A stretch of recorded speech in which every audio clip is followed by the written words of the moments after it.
Hi, this is Damien AtHope, and I'm an Axiological Atheist. And I'm here with my guest. Could you please tell us your name and what kind of an atheist you are? Hello everyone, I'm Damien. I am Shel Bradshaw. I am a native Memphian, and I am a firebrand atheist. I also like to think of myself sometimes as a bit of a militant atheist as well. Okay, could you go ahead and explain that for everybody, what that means to you? Sure. Militant. Well, it's taken me a while to get here. When I first started out, didn't want to offend anyone, didn't want to tell friends and family, and eventually I just kind of, so they say, came out of the closet on Facebook. Lost a lot of so-called friends, don't miss any of them. Basically, I can get a little bit in people's faces. I'm not afraid to cause a wave. I like to speak my mind, which is kind of always my personality anyway. So, basically I just like to have discussions with people. I like to be a positive role model and poster child, basically, for the atheist movement. Right and on. I guess that's me. And so what does the firebrand mean? So that's what you mean by militant, that you're not willing to offend me. What does firebrand mean to you? The same thing? Basically the same thing.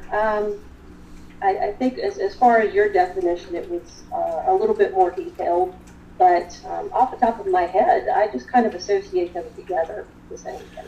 Right. So to me, I like you said, I don't. I see it as two separate things. I can be militant, and not be a firebrand. To me, firebrand is I'm actually trying to promote change. I'm actually talking about issues that usually, like humanism or science, it's a lot more to me than just in your face. Militant could be, like you said, just in your face. It's not really pushing anything. It's just. But to me, a firebrand actively wants to change people's ideas, not just offend, but actually change ideas. And that's definitely more me too. So yeah, that's why I would say I'm more firebrand than militant, because militant, to me, I mean, not that I'm not sometimes militant, definitely, but. But it doesn't. It just means that you're very strong in your position, not as I see it as an atheist. But so yeah, I would say I'm kind of both. But I'm more firebrand. I really care about people, and I really want to change, not just people's lives, but people's ability to have better lives, and to live in reality. But humanism, that's a big part of it too, being a humanist, and I've considered myself to be one of those for about 10 years now. Maybe more. So, could you tell us, were you always an atheist? Oh, no. No. I've been an atheist since approximately 2006, right about the time I got married. Before that, I was born into a non-denominational family, but I spent lots of time with my grandparents. My parents were performers, so I spent weekends with my grandparents, and they took me to their Southern Baptist church, mostly old white people, and there was not a lot of activity.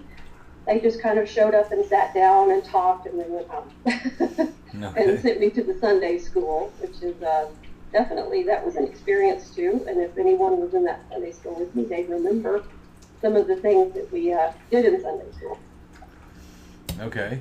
So when you were doing that, did you yourself personally believe? Or did you feel it was something that you did because of them? I pretty much bought it hook, line, and sinker. I had my parents at home saying, yes, we're Christians, and my mother was begging me to believe in Jesus so that I didn't go to hell if I just suddenly died. And that's pretty motivational when you're like 7, 8 years old. Right. So how did that feel, being pressured like that, or how did that feel about Christianity? It didn't bother me as a kid so much. I thought that some of the things they taught us were really weird, but it didn't really click for me as something that would have been false. I thought my parents are the ones who are in control, and they know what's best for me, and they know all about Santa and the Tooth Fairy and the Easter Bunny, and if all that's right, then I guess Jesus has to be too. Yeah, I remember having a lot of fear from my parents.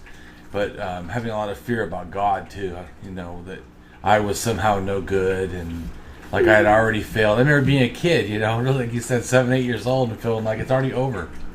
You know, I've already done bad things where I can go to hell. Yeah. Did you experience that too? Well, I think they tried to guilt me in the Baptist church a lot more than they possibly could, because when I got home, I didn't have that reinforcement. Non-denominational was pretty much just how they lived. My parents lived their lives. So it's not like I was going home to Bible study. It's not like my mom was reading me Bible verses when I got home. It was basically just on Sundays with my grandparents. Oh, okay. So, when you were growing up, did you start to doubt then, or did you, like you said, you became an atheist? But what was the point that started turning for you? Well, yeah, all through school. I started out with the Baptist education too. I went to Baptist school, and in 7th grade, I was switched to Catholic school. And I had never been to a mass or anything before, so that was a huge culture shock. And the Catholics had a whole lot more pomp and circumstance. They had a whole lot more to study and a whole lot more to learn.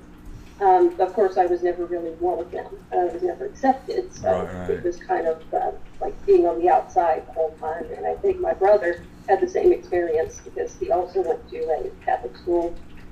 His was all boys, mine was all girls. And I think he had a worse time with that than I did because the boys were really mean. And with the girls, I'm still friends with a lot of the girls that I went to school with. So. Oh, even being an atheist, or is it because they doubt faith too? A lot of them are still pretty religious, and just as many of them aren't.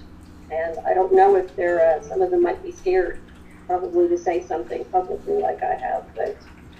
Yeah, a lot of the girls are still Catholic, and they still say they pray and they still believe.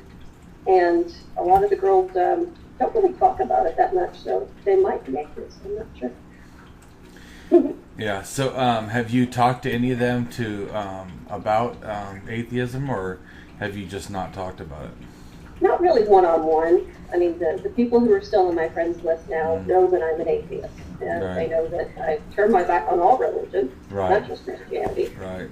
So if they have a problem with that, they usually just unfriend me without saying anything.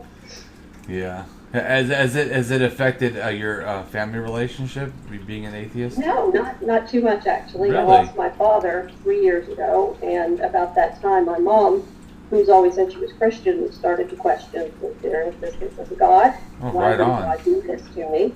And ever since then, she's just kind of asked more and more questions and come up with the same answers that I have, which is, well, there's absolutely no documentation and no proof at all.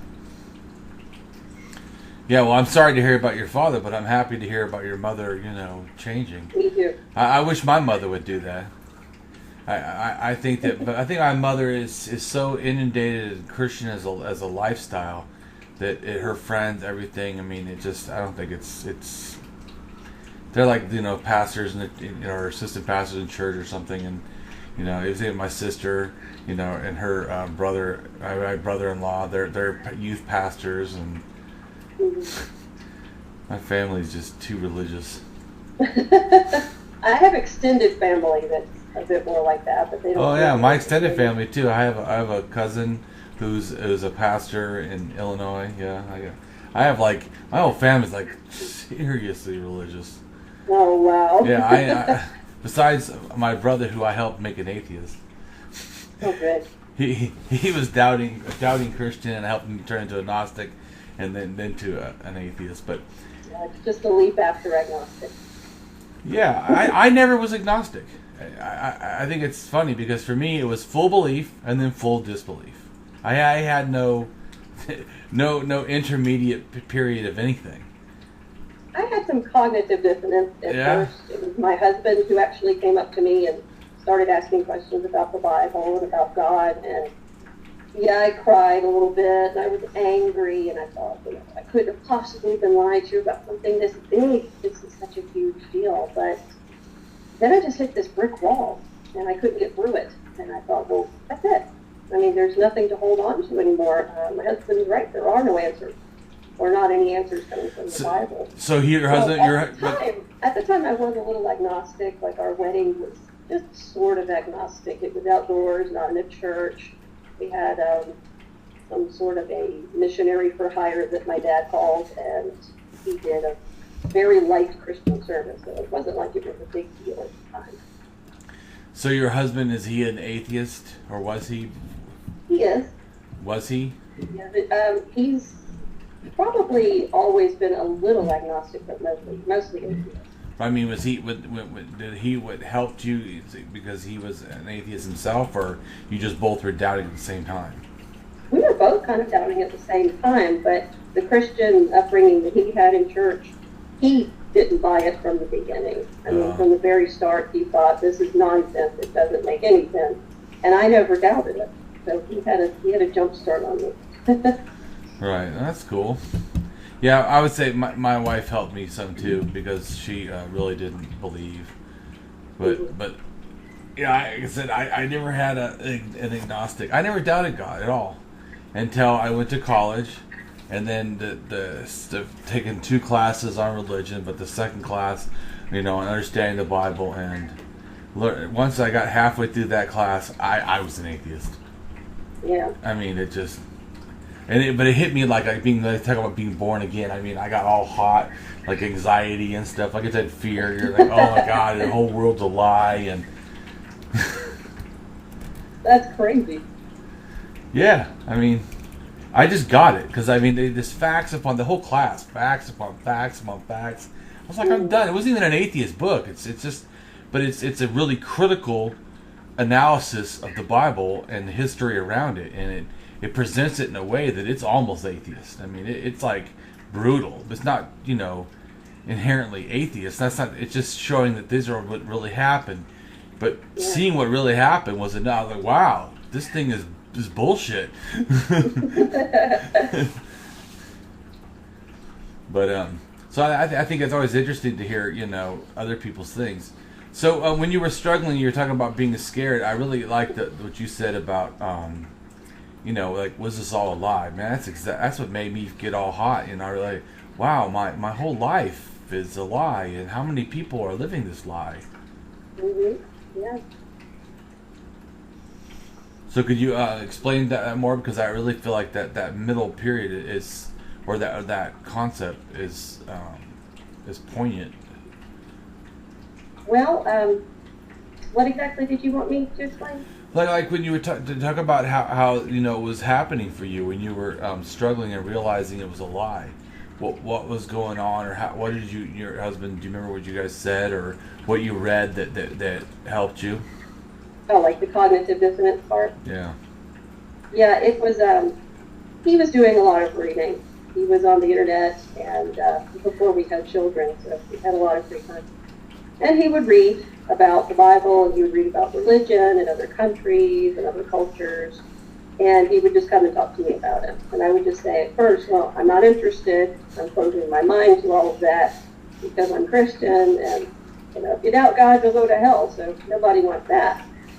So at first, I just didn't listen to it. And then when I started talking with him about it and learning some of the things that he had been reading about and other cultures and things like that, and just, for example, like how in Europe, lots of people are starting to become atheists, I thought, well, there must be something to that, but I was still scared. I was scared to turn my back on something that I'd been taught to believe in for over 20 years of my life. That was pretty huge. And I had some sleepless nights, and I cried, and I screamed at him that he was wrong, and that nothing he said was going to get me into heaven, until suddenly it just kind of stopped.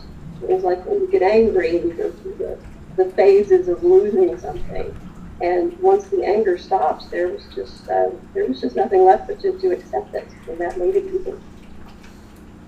Yeah, that's powerful.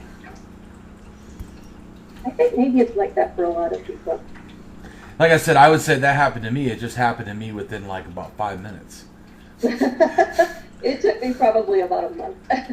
it was over. It was, like I said, it was complete. My blood pressure went up. My face felt hot. I mean, it was emotional overload because I really got it, and it was a lot to get. Like you said, almost the crying or angry or just like, yeah, it was like overwhelming. That really getting it for me. That's why I say it's like being an atheist, being born again to an atheist, or whatever. I mean, man, whew, I felt way more than that. All born atheists to begin with. Yeah. So it was powerful for me. So yeah, like you experienced, but like in a few minutes. Well, that would have made it a lot easier to go through it a lot faster. Yeah, but it was like emotionally hard right at the moment. But yeah, it's definitely was a lot faster. But then it took me 6 months before I would like openly say that I was an atheist. Though I also had to go learn. I had no atheist anything. I never read an atheist thing. I didn't even know about atheists. Well, you knew more than me. I didn't even know there was atheists in the world. I knew nothing. Zero. I never read an atheist book. If you asked me about I knew absolutely nothing. I just read the stuff about the Bible in college and realized this is just horseshit. But I didn't know. I used to tell people, well, I don't even know if I'm an atheist because I don't know. I know I don't believe in anything, but I didn't know that is an atheist. I go, I don't know if I go, but it's not like I'm anti anything at the time. I said that. I'm definitely anti stuff now, but as I understand more. But because I said, well, I'm not anti Greek mythology. I mean, or Santa Claus. Anything else that's false. So but I think that's why I could, like you said, like I do make terms and stuff. The reason why I say so much stuff and try to help clarify things is because we don't know. A lot of people don't know. Like I said, I remember coming in, I didn't know. People, it's like everybody in religion gets taught the religion. I mean, they work, like you said, Catholics. They work really hard to make sure you know every freaking thing. What do you get as an atheist? Almost nothing. And some of the stuff that's out there is not even right. The people make statements and say stuff, and it's like I even hear scientists and they're saying stuff that's not really totally true, or how they're presenting it is can be too easily misinterpreted. Oh yeah, that happens a lot. So, I mean, I think like it's important to for me at least to clarify, words and terms because it helps. Otherwise, we don't know. Like I said, I didn't know for 6 months that I was even an atheist. So, did you come out to your family right after you figured it out, or like you said, you weren't militant at first? How did that work? It was just kind of gradual at first. I came to my dad first. He was the one who was the most, I wouldn't say he was a hardcore Christian, but he definitely thought a lot more about religion than my mom did. So he was the difficult one to win over. And he, of course, said, you're going through a phase. This is just something that everybody does. You'll come back to God. It's no big deal. He just kind of shooed me away. No big deal. She'll change her mind and come back around to it. And my mom just was scared. Oh no, now she's going to hell. So that was an issue that I had to deal with her separately. But over time, I got to be more confident in my views. And I got to be more confident in what happened to me as a child growing up in that kind of environment, being brainwashed like that, being told that you're a sinner from birth, that like you could ever sin as an infant, and that everyone is a sinner. That just sounded like crap to me. Why does everyone have to be a sinner? And I was told as a girl that I was less than any man on the planet. I was to be subservient. I was a servant to man, and I was basically being treated for that. I was told that I didn't deserve happiness or pleasure in life. And all of these things, just when you tell someone every single day when they're in school and they hear it 5 days a week, it doesn't matter how great the parents are, they're still going to begin to believe that after a while. Right. And once I finally came out of the closet, so to speak, I started to get angry because that's not right and that's not fair to do that to anybody. So that's when I became anti-theism altogether. And I just have this fervent belief that if everyone went to bed tonight and woke up and there was no religion in all the world tomorrow, that everybody would just continue as they are. That the people who are saying they're doing good things now as Christians, they're just good people. Not because they're good Christians. Because I do good things all the time without being motivated by religion or some sort of a God. I'm not scared of any sort of deity. And the people who do bad, they'll do bad anyway. They do bad regardless of a God. So I think, and I wish I could get more people to get with me on this, that just all religion is antiquated. It's out of date. It needs to go away. Just now. No, I'm for all that. Mm-hmm. I absolutely believe. Yeah, and I think it's funny because I got more morality though actually leaving religion than I ever had when I was in it. Me too. I always was for women's rights. I would say I'm still more now than I was then. I more thought, well, women are equal, but it wasn't like a major issue to me. I thought it was a somewhat of an issue, but it wasn't, that big of an issue. It's way bigger of an issue now. I talk about it all the time. In fact, every time that somebody says something negative about when I say something positive, it makes me want to post 4 or 5 times more, just as a fuck you. I will fucking say it as many times as I want,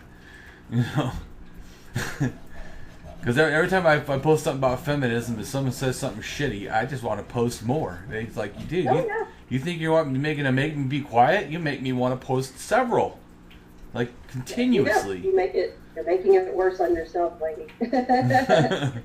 Like it just because all it does, they think that it's not necessary. But the moment that they start talking, all I hear is how necessary it is.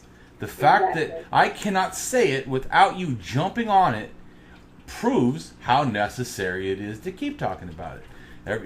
They inspire me to see a greater need. It's like they don't get that. Oh, it's not needed. It's just not. It's funny. I can't even bring it up without you assholes jumping on here and talking shit. All that proves to me is, wow, I need to say this shit more often. There you go. So, the same with how I feel about religion. It's like every time that they say something, it just makes me want to post it more. Mm-hmm. Yeah, I do post a lot about religion on a daily basis. And, of course, mostly about Christianity, because here in the Bible Belt, that's pretty much the only religion we have. Just a little bit of the other. Right. And probably not for where you're at in Tennessee. It's probably not too many Catholics, right? It's more Protestant religion. Wow, I'm so out of the loop, I couldn't even tell you. I do know that a couple of Mormon girls came to my house last year, and they didn't come back this year. I saw their car across the street a couple of months ago, and they walked right by, and I thought, oh, they said that we were friends. They said that they were going to come be my buddy. They were going to come talk to me some more, but I scared them away. Yeah. And the only way I scared them was just asking what I thought were simple questions. Just, well, what happens to you when you die? Well, what would happen to me when I die? And they just looked like deer in headlights. Because they had to keep getting their book out and looking back at me and looking at the book. And I said, wow, you asked really good questions. And I just thought they were simple, easy questions. I didn't think that they'd be terribly difficult to answer. But I think that people are so mean to them and so rude to them, they're not used to actually just encountering anybody. Yeah. I don't like talking. My brother likes having him come in. He loves to now attack him. Well, I was at least hoping that maybe they would ask themselves a couple of questions when they went to sleep that night. Yeah. That would make it worth it. I probably should banter with them a little bit. I just find it a waste. But the biggest difference for me is I don't like arguing. I don't like talking to people that are just totally closed-minded. It doesn't like appeal to me. I don't have that ego thing of winning or anything. I want to inform people that are seeking, not talk to the freaking ones that are hitting the walls. Yeah. That's how I see it. I mean, everybody's different, but it burns me out to talk to people that I know are just mindless. I don't feel any benefit. I like teaching. That's something I like. I like teaching and I like helping people. And so when people don't want help, I'm done. Feel no obligation to keep going. But I know, like my brother, he likes arguing, so he likes when they do it. It's like fun to him, like he's winning or something, which is cool. I know some other people like that too. Like I do street activism, but not for that reason. I do it because I want to get to the people that don't think that there's anyone else, that feel alone, that don't know anything, don't are kind of questioning but don't know where to go. So I think it's very good that you post stuff, because I think that you kind of have the attitude more like me. Like you said, you gave a nicer thing. I think that you and me both have somewhat a similar approach to. I don't attack people. I attack ideas. Exactly, yeah. So I'm not one that wants to tell people I want to see Christians die or harmed or this that's nonsense to me. I mean that's not what I'm doing. I care about people. I see people hurting, so, and I want to be a benefit and help, because I know that by learning stuff, that's how I got better, just like you. Learning stuff, you got better. You were able to do. So it's a hopeful thing. It's not a. Oh, and what you just reminded me of was a friend of mine the other day said, I posted something about faith, and my atheist friend said, "Nope, sorry, I don't have any of that." And I thought to myself, wait a second, I have faith. I have loads of faith. I have faith in my family and my friends and in just humanity in general. I have faith that all the changes that we talk about wanting in the planet could happen. As long as we just got together and talked about it, we could do it. We could do anything, maybe not peace on earth, but we could do almost anything that we want to collectively do. And I have faith in that. That's probably what gets me up every day. Yeah, I don't use the word faith either. I mean, people can use whatever words they want. I just see faith as belief without evidence. And so I don't think that's what you have. You have. That's probably more accurate, because I do have evidence. Right. I see. You have that. Well, I'm just saying, is that faith is belief without evidence. So in general, it's in the acquisition of knowledge. Faith is not something worth believing in, because it means that I don't know anything, and yet I still have something. So that's not like when you're in your family. You have trust, you have love, you have compassion, you have understanding. You have, connection. These aren't to me not faith. I understand what he's saying. That I kind of agree with him, but I sometimes I know that they don't even like the word belief, which is a belief itself. So to me, when you're saying something, it's not that I would say it's not that we could never have faith. I just usually don't have faith, because that's belief without evidence. Most of the things that I believe have evidence or have reason to back them up. So faith is just trusting or outside of any proof of anything. So I don't usually do that.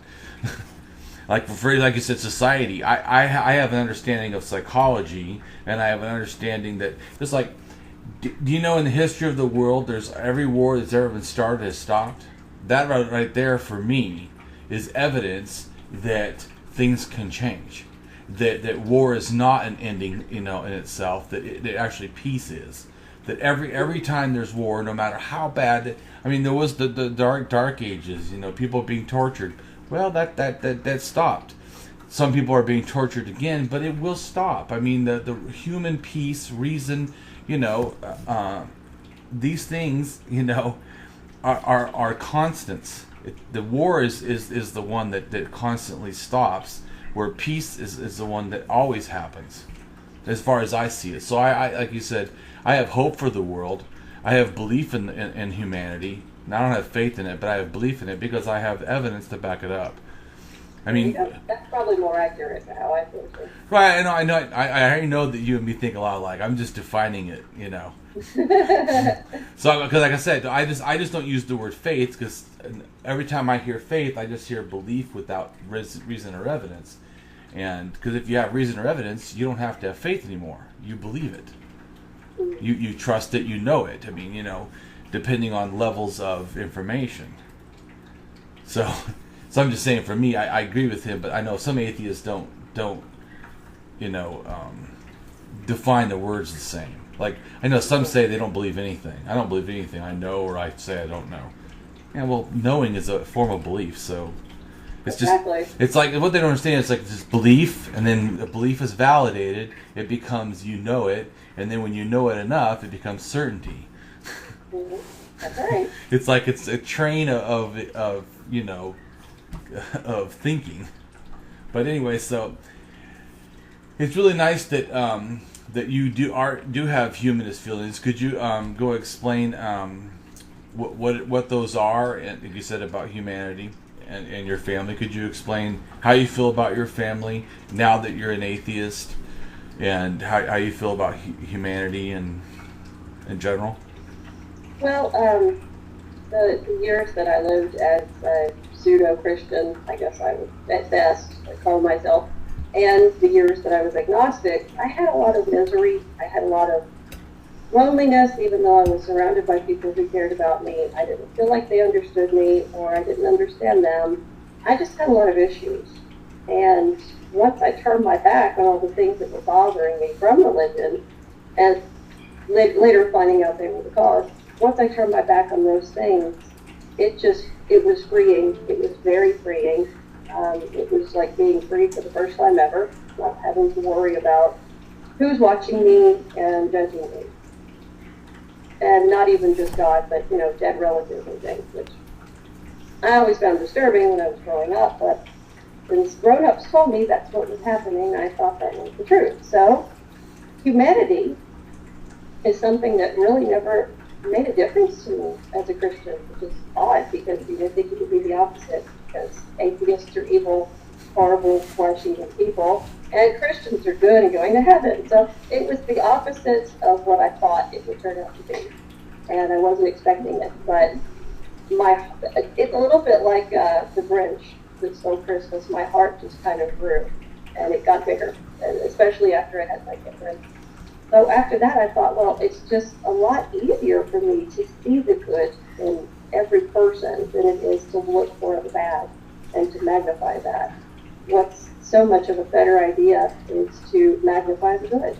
And something I have that hold very dear, it's very important to me, is being open-minded. When I was growing up, I had pretty open-minded parents, pretty laid-back, liberal parents, but you know, there was some racism that came in down through the years, and just fear in general of people and things that look different. I teach my children that none of that matters. It doesn't matter what a person looks like. It doesn't matter how a person was born, or what they're wearing, or how many piercings they have, or a pink beard. None of that matters. Because you have to be open-minded and try to look for the good in that person. And so far, I think I'm doing a pretty good job. Yeah. And my husband definitely contributes to that. He feels the same way. And my eldest, who's 7 now, we've never had an experience where he's seen someone, for instance, in a wheelchair and said, "Mommy, why are they in a wheelchair?" No, he just waves and says, "Hi, friend," because it's everybody. He wants everyone to be his friend. He doesn't care what's wrong with you or what you look like. And I'm just trying to keep that in his life for as long as I possibly can, so that hopefully when he grows up, with no religion and no Santa Claus, no Easter Bunny, none of that crap that I was lied to about, hopefully he's much more functional as an adult, doesn't have to go through the therapy that I've had to go through, and through the horrible experiences. And they're not, you know, the worst experiences in the world, but they've had lasting impact on me. And because of that, this is the first generation in our whole family that we're raising without any religion at all. And they're free to research it. They can log on to Google and look up whatever they want to when they get to be the right age. Right now, they don't care. They're too little. And I actually prefer it if they study all religions, if they study the Buddhists and the Muslims and the Scientologists, all of them, and then draw their own conclusions. So when they come to me and they say, "Mommy, what do you think of that?" And I'll just say, "Well, this is what I think. What do you think?"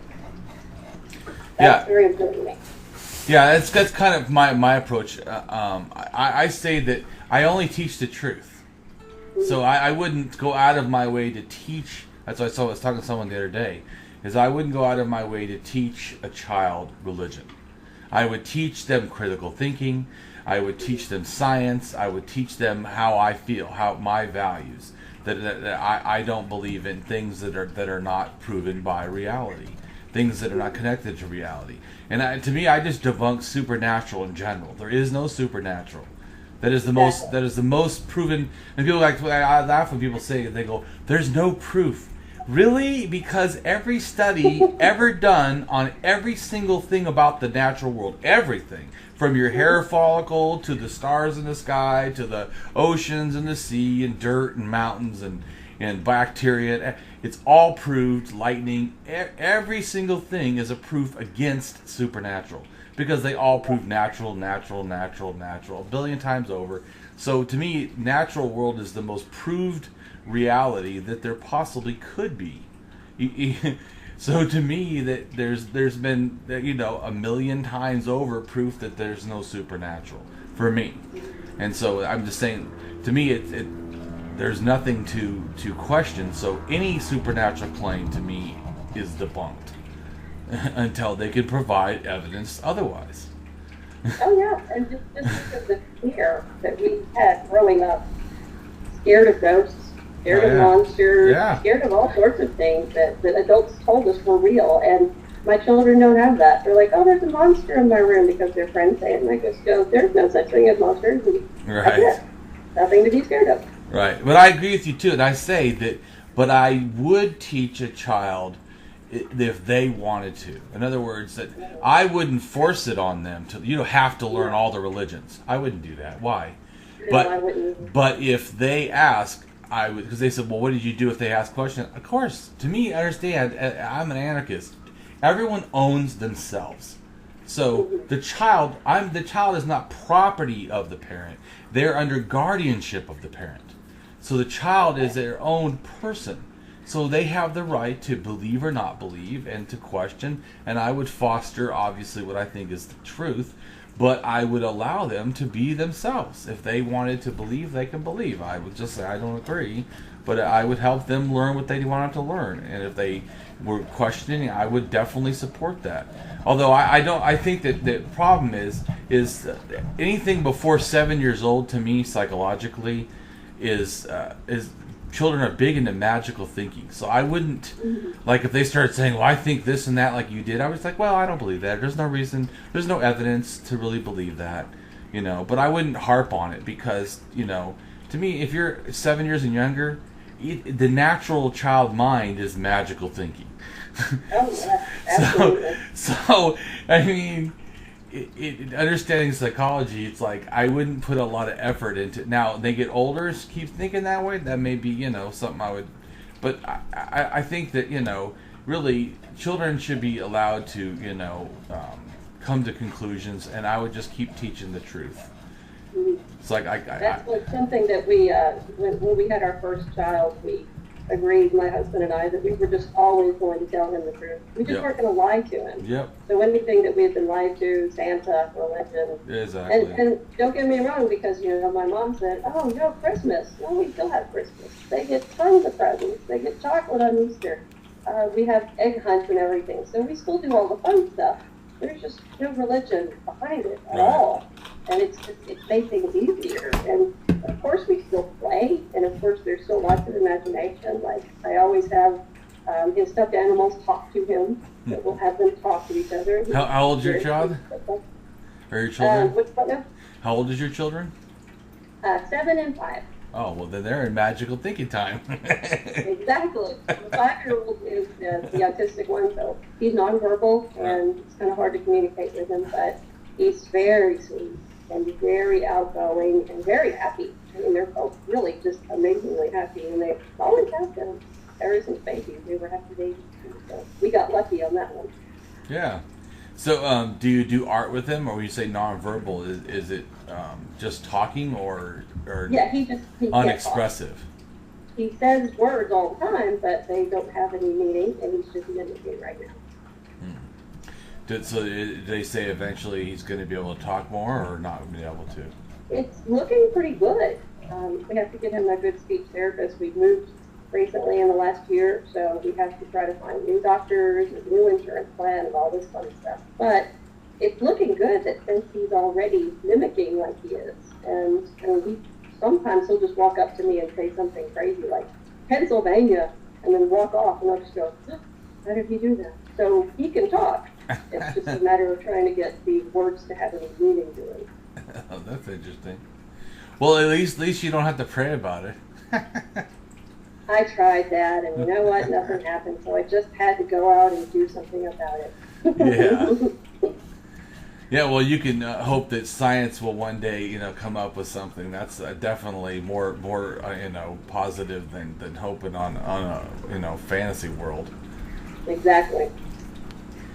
So I want to ask you before too. I know that I see things different because of being an atheist, and I would imagine as a parent you see things different because like if you're a parent and you're religious, you're constantly worried about your child being sinful, your child going to hell, and so you know what I'm saying.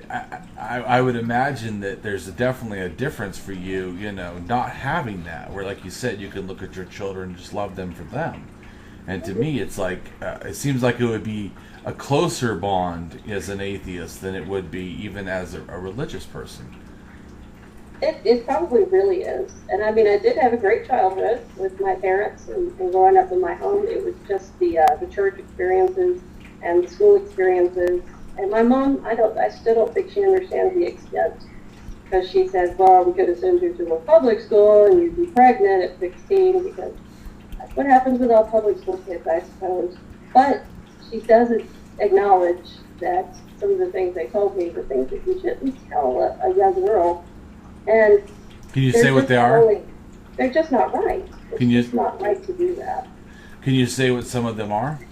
What did they tell you? Well, like I said a little bit earlier, it goes back to the Adam and Eve. Eve is evil, so are all women evil because of that. And it was just kind of beat down our heads. How did that feel? My freshman year, we had the nuns. They left after my freshman year, but they taught some of my classes.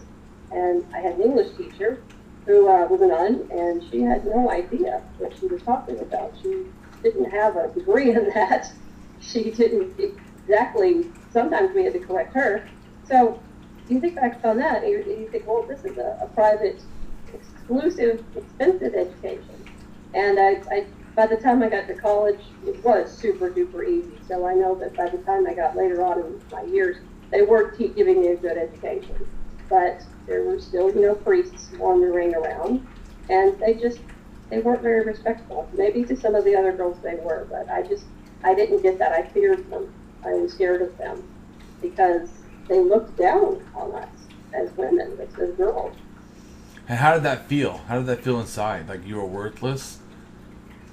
Yeah, kind of. I went through a depression a little bit as an early teenager, and once I came to grips with it in my 20s, when I became an atheist, I got angry because I thought that's not only should they have not ever done that, but why is the Catholic Church so centered on making women less? Why can't they be equals? Why can't the nuns have the same social standing as the priests? It's ridiculous.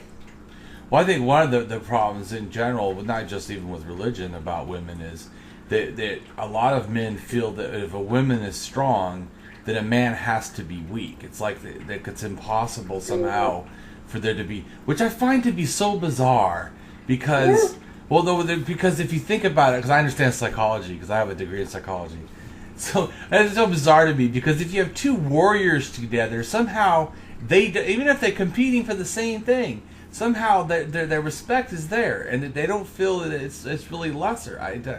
And how the woman is somehow such a threat is really psychologically hard for me to grasp. Why is that exactly?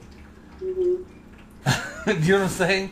I mean, two strong guys, rah, rah, but they feel like, oh, we're equals, but somehow a woman, I have to be less for her to be equal? I mean, I don't know why there can't be a balance.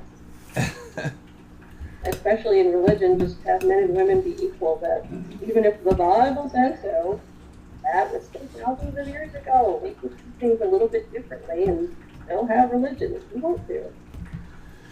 I think some of it, though, has to do with sexuality. Mm-hmm. Of why they attack women or look down on women or put women in a different position. Probably. Because if you notice, there's almost not a religion that doesn't bring up sexuality. Oh yeah, well basically, and going to inaugural school especially, they just pretty much assumed none of us would have sex until we got married. That's the standpoint, the viewpoint they came from. They stood by it. Of course, we never had sex ed class because why bother with that? None of you were going to have sex. And I talked to my friends, and they were giving me a completely different message. They were just being normal teenage girls with boyfriends, and partying and drinking and having fun. So just going to school and having the entire institution deny any of it's going on, it's just dumb. Yeah. It's harmful how a religion justifies women being put down and women being treated as a lesser. It really affects the whole in general. Just like I really don't like the fact that everyone's always happy it's a boy. Well, why does that matter? It's never mattered to me. I would have been happy. No, but I'm saying that just like the thing of carry on the name. To me, I think that's nonsense too. So you first off, you don't matter. It's only about some future generation. And why? Why does it matter if your name carries on? What does that? What does that even mean? We had our first son. My husband's family made a really, really big deal about him being a boy and carrying on our name. Yeah. It was a big deal. It was odd then. When I look back on it, it's even more odd. Yeah. Well, I changed when I became an atheist. I was already married, but I told my wife, I really wanted, I felt more strongly about feminism.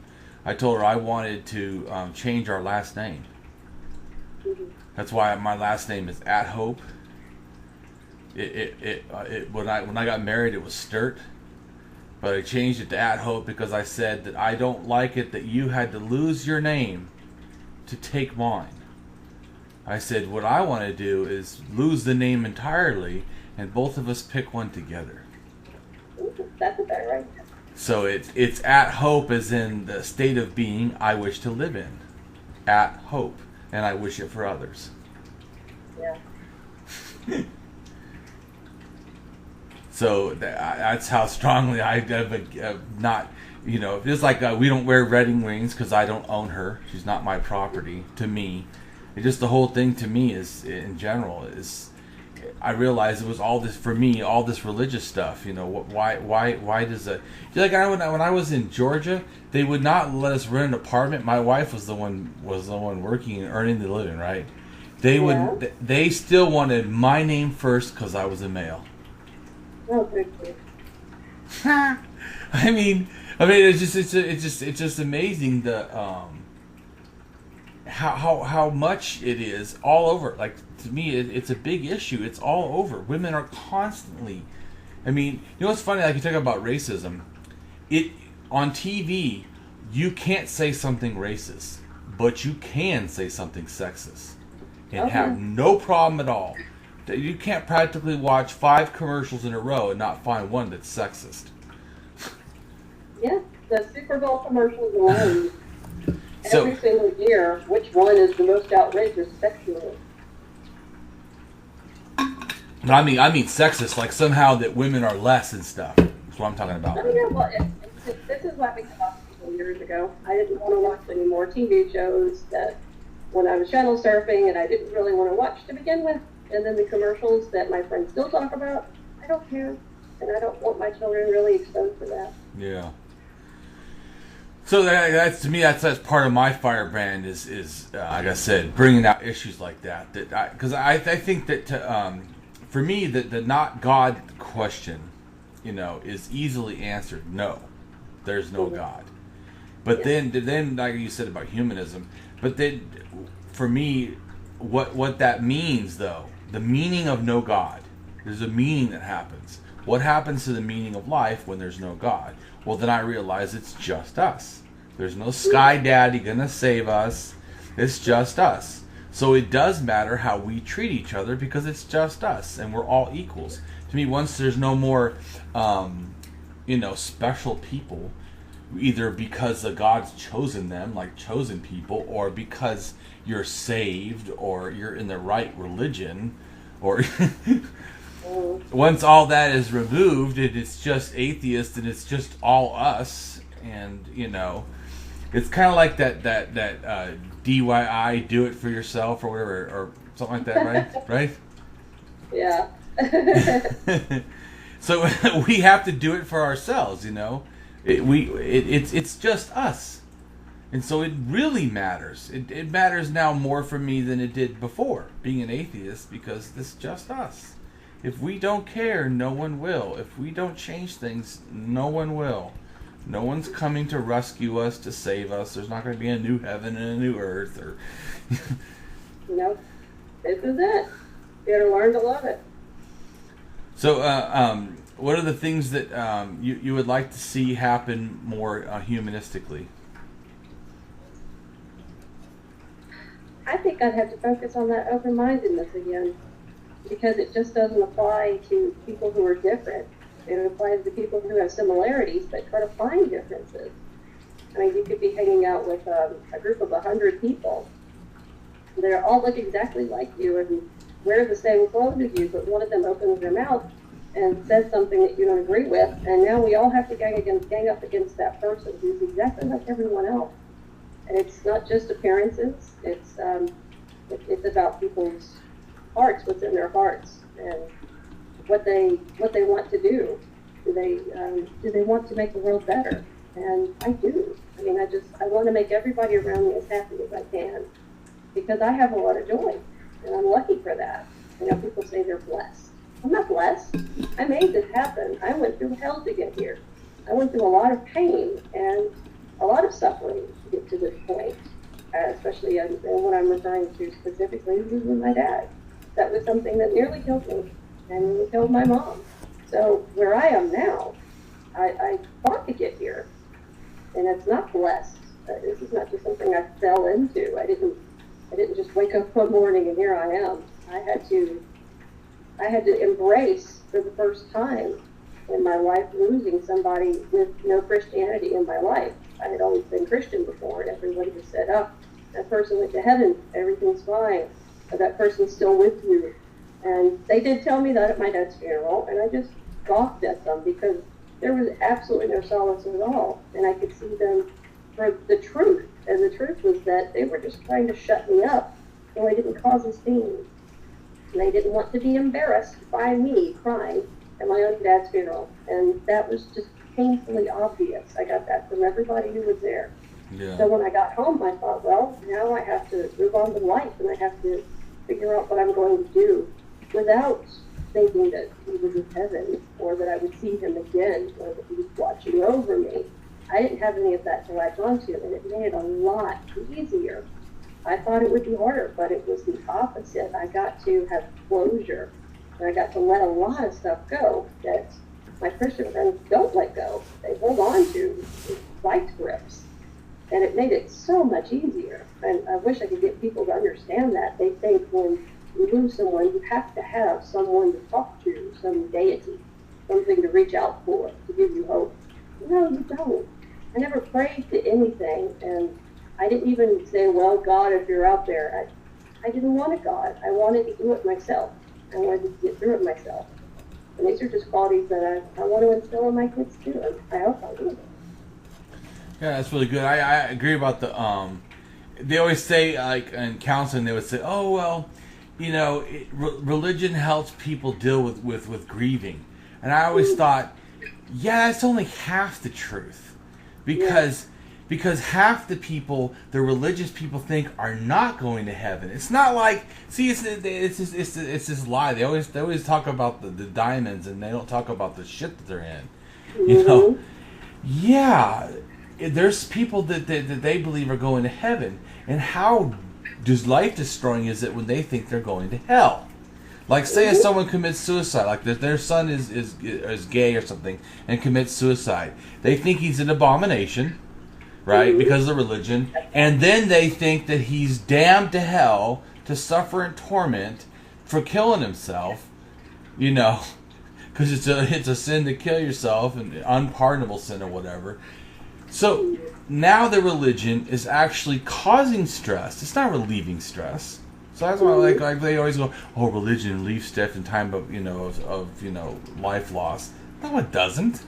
Not always. That's a total nonsense thing. So actually, in that situation, they would be mourning and even more stress, because now their child's in hell and can't ever be repent, and it's total failure. And so I mean, it's like you said. I mean, you don't if you're an atheist, you don't have that problem. You don't think no one's going to hell, and you never thought that a person being gay is an abomination to begin with. So I mean, I know that when I was a Christian, I didn't like gay people. I thought it was because, well, the Bible says it's bad. I was a conservative, which is funny now for me. Oh, I was a Republican in high school. They used to call me Mrs. Limbaugh. Yeah, I was a Republican. I listened to Rush Limbaugh for the first year of Clinton being in office until the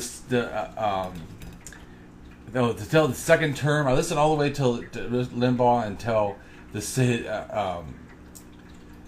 Clinton had 2 terms, right? I'm trying to remember, right? Didn't he? 2 terms, yeah, he had. Yeah, 2 terms, right?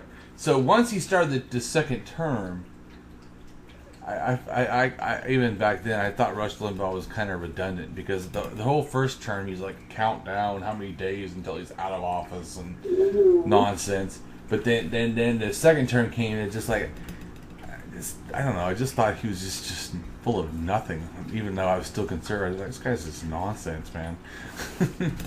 Well, the funny thing is, in my Catholic school, you would think everybody would have been very right wing, but they were mostly liberal.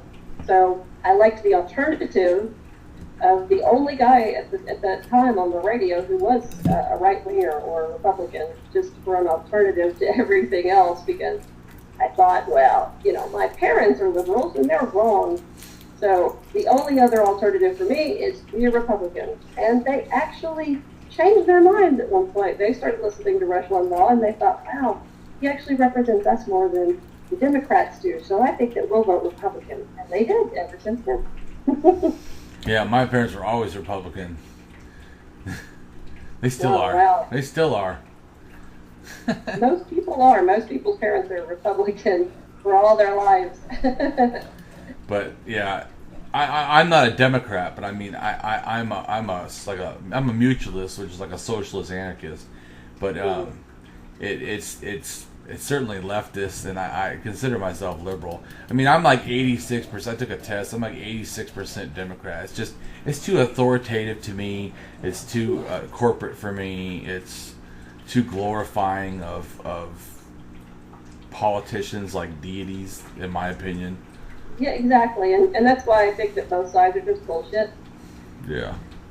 And people are like, well, what about a third alternative? Well, that's a nice start, but, as an anarchist at heart, I just think we should fire them all.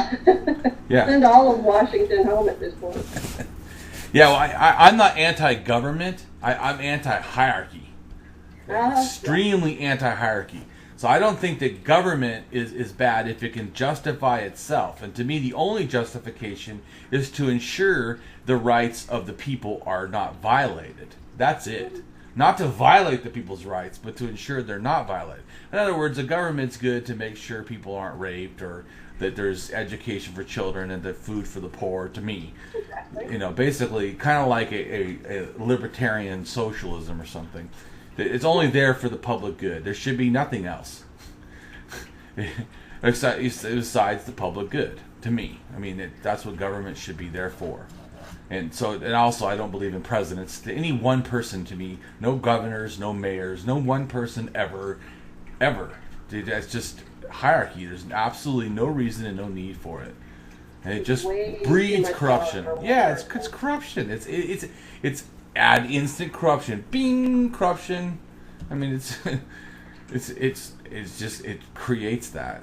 So, I mean, I would just do away with all that right there. First off, to me also, all human rights should not be voted on. They should be protected.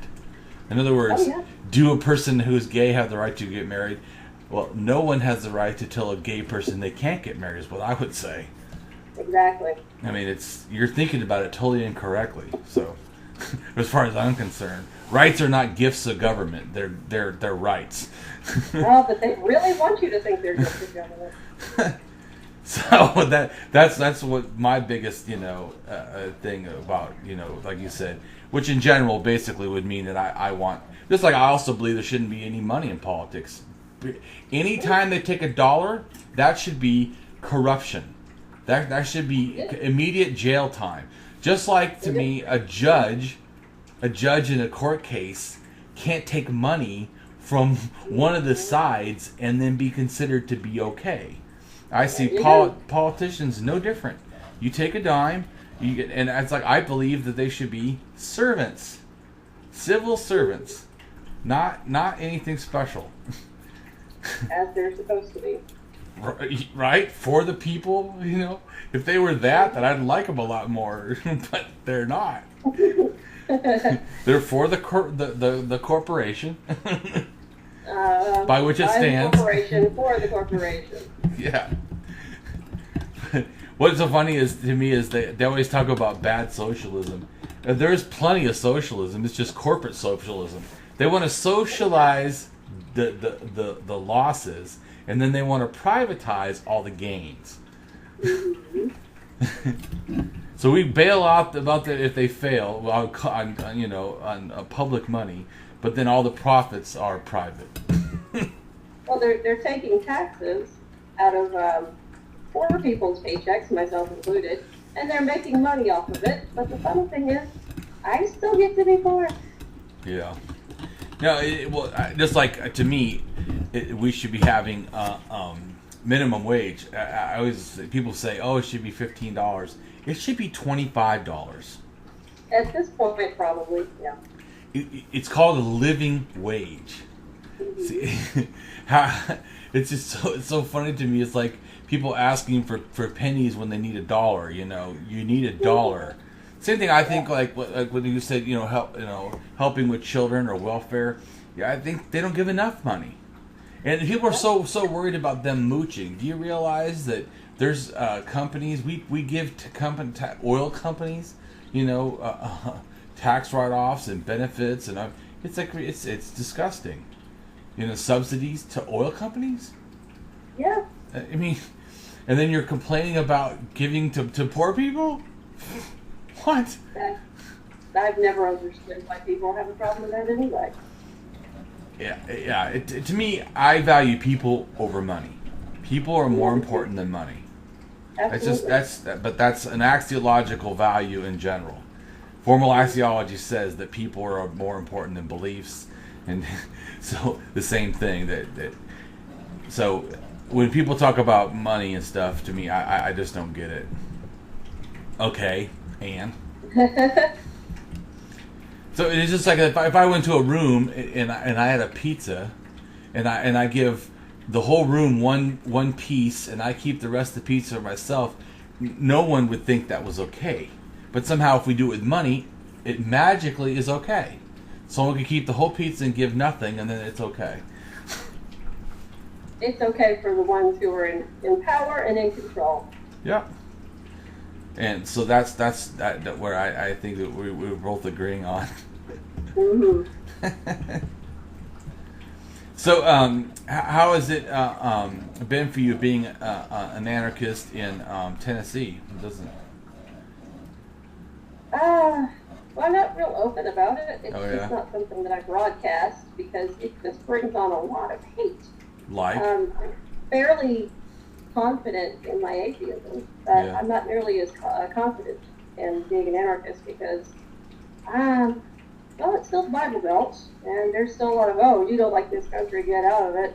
And once you encounter that kind of mindset, it just kind of shuts the conversation down. They don't want to talk with you.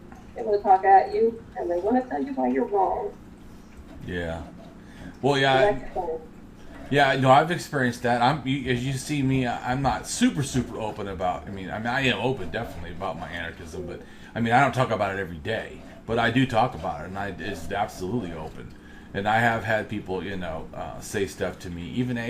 Even how I explain it, I've had anarchists try to argue with me. But which I always think is funny. It's like you'd feel that people shouldn't tell people what to do, but you're going to tell me what to do. Exactly. Funny. But so you don't tell anybody. That's interesting. So you're in the Bible Belt. You're more scared to be an anarchist than to be an atheist. That's very interesting. That's strange, but yeah, more or less. Because when it comes to politics, wow, it's so volatile, and I try every now and then to at least try to make a statement, but it's just this country's asleep. There are just so many sleeping people who's walking around as sheep. And they'll just be fed whatever information they're fed, and they'll watch their televisions and believe everything they see, and believe everything the three media networks tell them, and that's it. They're not going to listen to anything else. If you say something else, then you're a terrorist. So I think that it could be also. Do you think it because you being a female? Because I know that well, I'm saying I know that I'm not saying that is what it is, but I'm saying I know that in general, it's always perceived that women don't know anything about politics or aren't as informed. So I don't agree that that's true, but I know that some people, like you said, they're already biased. I mean, in other words, I think it's the same thing too. When I talk about feminism, I heard women say that they've had death threats and stuff as being out feminists. I've never experienced that, and I say hardcore things all the time. But I think the difference is I'm a man saying it, and a man's allowed to say his opinion. So we could probably talk for another hour about that. Gosh, there was some famous actress, Emma Watson, or I'm not sure who the name was, but she made some sort of a feminist speech, and people said, why don't you kill yourself, and I'm going to come kill your kids, and where do you live, and all these things for this famous actress who's an actress. That's what she does. That's what she does for a living. So what her personal opinions are, well, did you think she wouldn't have any? Did you think that she was her characters, and that's all there was to her? I mean, she's allowed to have whatever opinion she wants to, but I mean, it's one thing to tolerate someone, and it's another to threaten to kill them over it. It's just crazy. Yeah, and like I said, I know that even in the atheist community, because I know that I've talked to some feminists that were atheists, most of them say that they're treated equal, but usually it matters when they start talking too much about feminism. Mm-hmm. Then they're a bitch or they're whatever, it's like... Oh, well, yeah, you must be a lesbian. Well, they tell me sometimes I must be gay. Uh-huh. Because I support women. Because I support women. Mm-hmm. Yeah, no, I'm not gay. Although I always tell them, and what if I was? What does that mean? That's another thing when someone is jealous of someone famous. Oh, that guy's gay. Well, so what if he's gay? Yeah. I mean, yeah, he's married and he has 2 kids, but sure, okay, let's say he's gay. Is that a reason to hate him? The only reason to hate him? And I'm a big supporter of the homosexual community and the trans community, and I have friends all across the spectrum, and I love and support them all. Yeah. Yeah. Well, I'm just saying that to me, it's like you said, I support it too, and to me, when they say it, it's like you say like that's a bad thing. And what if I was gay? And I'm not, but I mean, so what if I was? What does that mean? Is it somehow Exactly. to me, I don't even get it in general.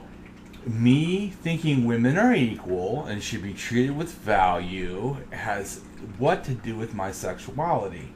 I mean, you could be gay or not, and how does that change your views on women? I mean, so you have to be heterosexual to see women as less than? So all heterosexuals men see women as less than? That's just stupid. Must be some sort of a threat. You're a threat to the real heterosexual race, Damien. Yeah. It's ridiculous. I mean, I have a poly marriage, and I date extra women. So I'm absolutely not gay. Yeah, no, not really. No, so to me, the thing is, understand is, I see women beyond sexuality, and that's what makes me value women. It's not just because they're a sexual being. They are a sexual being, but then a male's a sexual being. What I see that I value women is the intelligence, it's their care. I see the humanism, and the attributes, of mothering and connection, to even. It seems like there's a lot of women that are really, in general, caring towards animals and stuff, and caring towards people and homeless, and that's the kind of stuff that I look at with respect, and I try to emulate women. I look at women and I go, those are characteristics that I think are admirable. Those are things that I think should be emulated and should be put forward. Those are worthy. So to me, that how could I not think that women are valuable? They're doing valuable things. Yeah, that sounds. I have to agree with that. That sounds pretty much where I'm coming from too. Yeah. So it's and I'm going to keep talking about it. And my book now I talk about a little bit, but not that much. It's more, my book now is about religion. The historic about religion and about philosophy and understanding how to stop thinking. And then I have another book coming out after that that's going to be basically like a short guidebook of the 10 religions and why they're wrong, and why you should be an atheist. But my book after that's going to be Firebrand Atheist, and I'm going to talk about feminism and all kinds of stuff, because it is a problem in our world today, and it has to be said. And I want to make sure. Well, to me, I'm an anarcho-feminist, and do you know what that is? No, I never heard that one. That's a new one. It's an anarchist feminist. An anarchist feminist sees that you can't have anarchism without feminism. In other words, like some people, well, the reason that this is really important is there's a lot of people go, feminism is not needed because of, and they list whatever they want because they want anything but feminism. So they'll say an equalist, a humanist. They'll say I believe in justice or equality or whatever. They'll say something because they don't want to say feminist. Yeah. Have you ever heard that? I mean, I don't know. I've experienced it because I talk about it a lot. They'll say, well, I probably don't talk about it too much, so I don't think I've encountered a whole lot of information on it. Yeah, but if you post, I'm a feminist or I support feminism, you'll hear reasons why other people don't think so. They don't think you should. I'd probably get some slack for it, but at the same time, I wouldn't care. I'm sorry, there's a cat in my lap. No problem. No, but my point is that they say different things, and so, or it's not needed, or it was needed that long time ago, but it's not needed now. And I'm just saying, an anarcho-feminist would say there is no anarchism without feminism, and vice versa.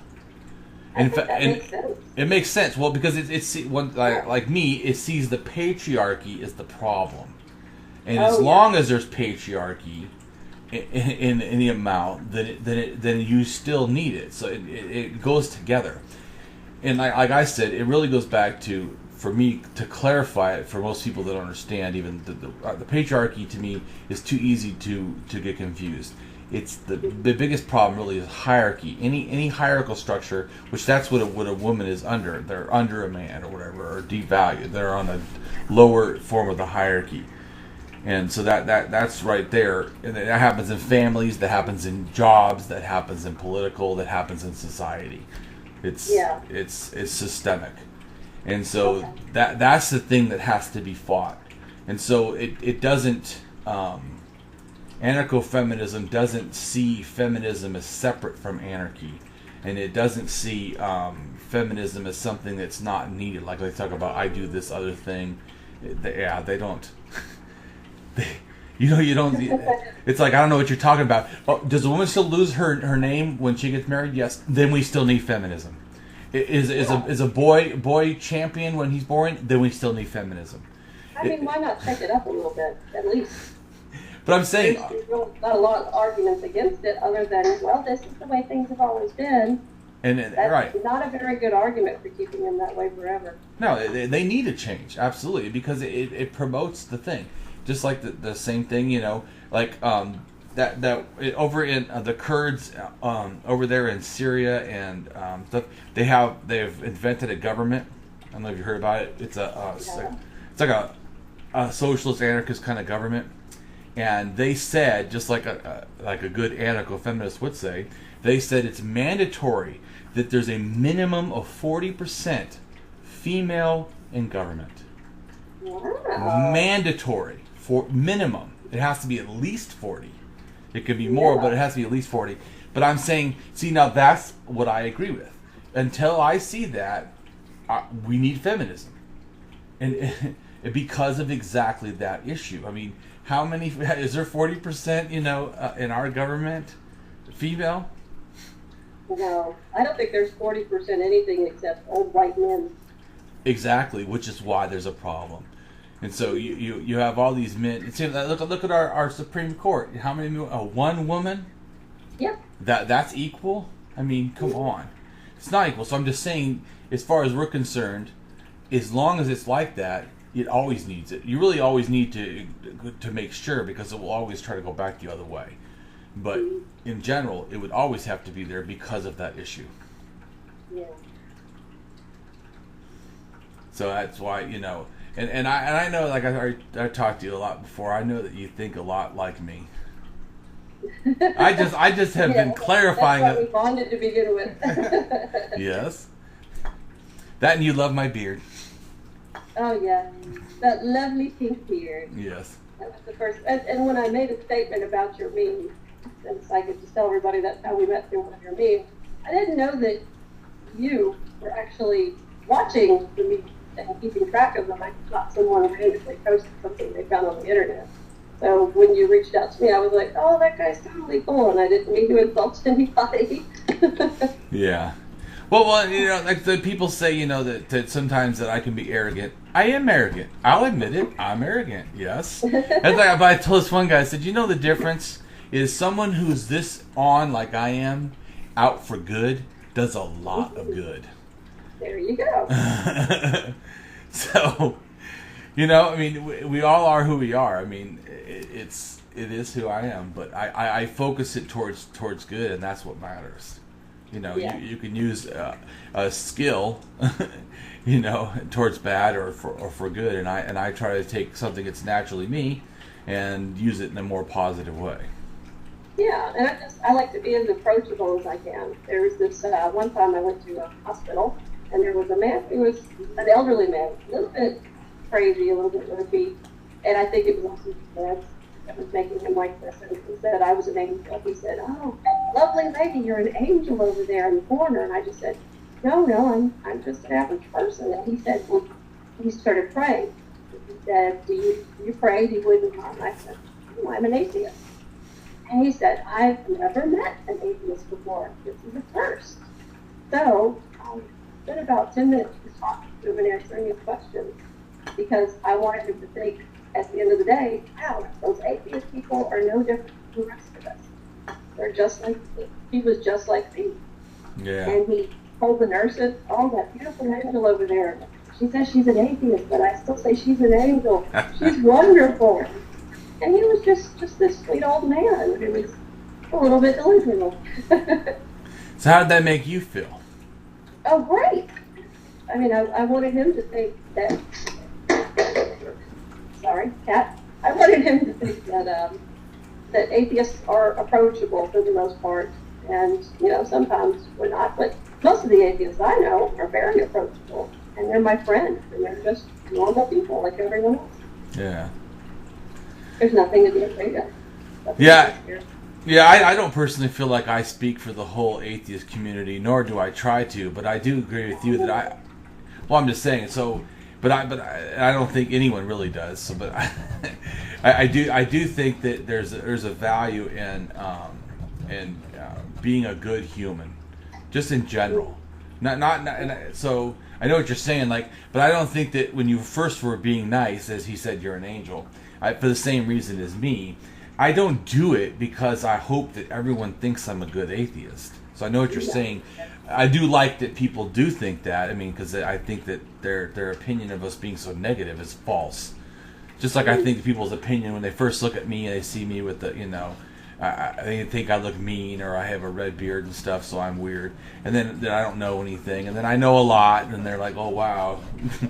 And that that I look big and mean, and I'm able to care, and that I probably don't care about women, yet I do, and respect people that are gay and stuff. So I think that I shock a lot of people with my thing. I don't try to look different because to scare people. I just am being authentically me. I'm goth. And that's what I would want anyone to be themselves all the time. Yeah. So I mean.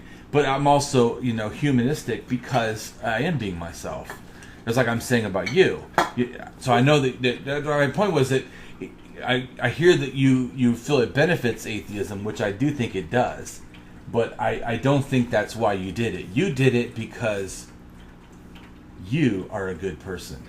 You are a good human. Just like you said earlier, I think there's religious people that can do good things. I've met some religious people that are very kind and stuff. They're not kind because they're religious. They're kind because they're good people. Exactly. I try to say that all the time. And I do try to be a good person all the time.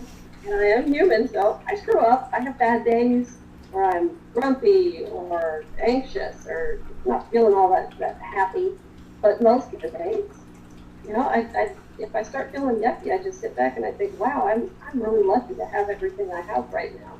To have my kids, my husband, my mom, my brother. Just a family who's always there for me, that I can always be there for them too. And that changes my perspective. Yeah. So you were talking about your family. So, are you gonna get any books that are out there about atheism or raising secular children, or are you gonna do it yourself? Have you thought about maybe writing your own book on it? Or blogging, or not too much of a writer myself. We do have a bunch of books already. We have the Dawkins, we have the God Delusion.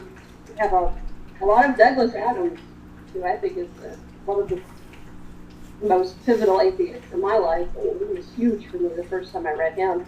And other than that, I think we're just going to wing it. I mean, we started out with we're going to tell our children the truth. Right. We're never going to lie to them, and that's just working great. So, yeah, maybe a book would help. Right, well, I'm saying there's like about 6, I think, secular books for raising kids, atheist or secular. My kid's a free thinker, and there's a couple, I can't remember all different books, but there's a couple different books for secular parenting and stuff like that. So, not interested. I don't know. Once they get to be a little bit older, especially like the preteens and the teenagers, that's probably going to be a different story. Well, once they're a teenager, it's time to break out Dawkins. Oh, yeah. No, Dawkins is going to be way before that. It starts them off early. Yeah, that's good. Well, I think it's really good that you're going to be teaching them the truth. It's like I said, that's the same motto as I have about it. It's like I said, when they teach people to recognize counterfeit money, they don't try to give them as many counterfeits as possible, but you understand what really real feels like. And same thing, with science. Science doesn't sit there and give 10,000 different wrong versions. They focus on what's true, and then because you understand what is true and why it's true, wrong is very apparent. Oh yeah. So I think that's the same way with. I wish critical thinking would be taught in school. In fact, I was gonna do a political thing as part of my firebrand stuff, where I was gonna I had paid for it. I didn't get to go because my foot, I couldn't walk. Sometimes I have a disability where I can't walk. Yeah. But I paid for a booth at it's a progressive summit, and I was gonna have a booth for atheism and talk about promoting critical thinking for children, because they were doing different stuff for political parties. Oh wow. Because I really think it's important. I think that it should start at the beginning. I mean, I don't think it has to be hard, but just way at the beginning. I mean, where we should be promoting, thinking critically and logic and philosophy, but as tools, not so much, having to learn Plato and stuff. But there's all kinds of ways that you can have tools at just figuring out what's real, what's true, and these are really beneficial things in your entire life. It doesn't have to be put towards religion. So that's why I list some in my book, but I want that to be promoted in general. Everybody should learn this. I mean, even if they want to keep religion, you should still learn this. Oh yeah, because even the religion itself will say pursuing knowledge is the enemy. That should really be more of a red flag. It should not.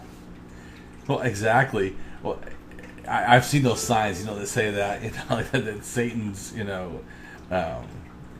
a thinker is Satan's slave or something like that.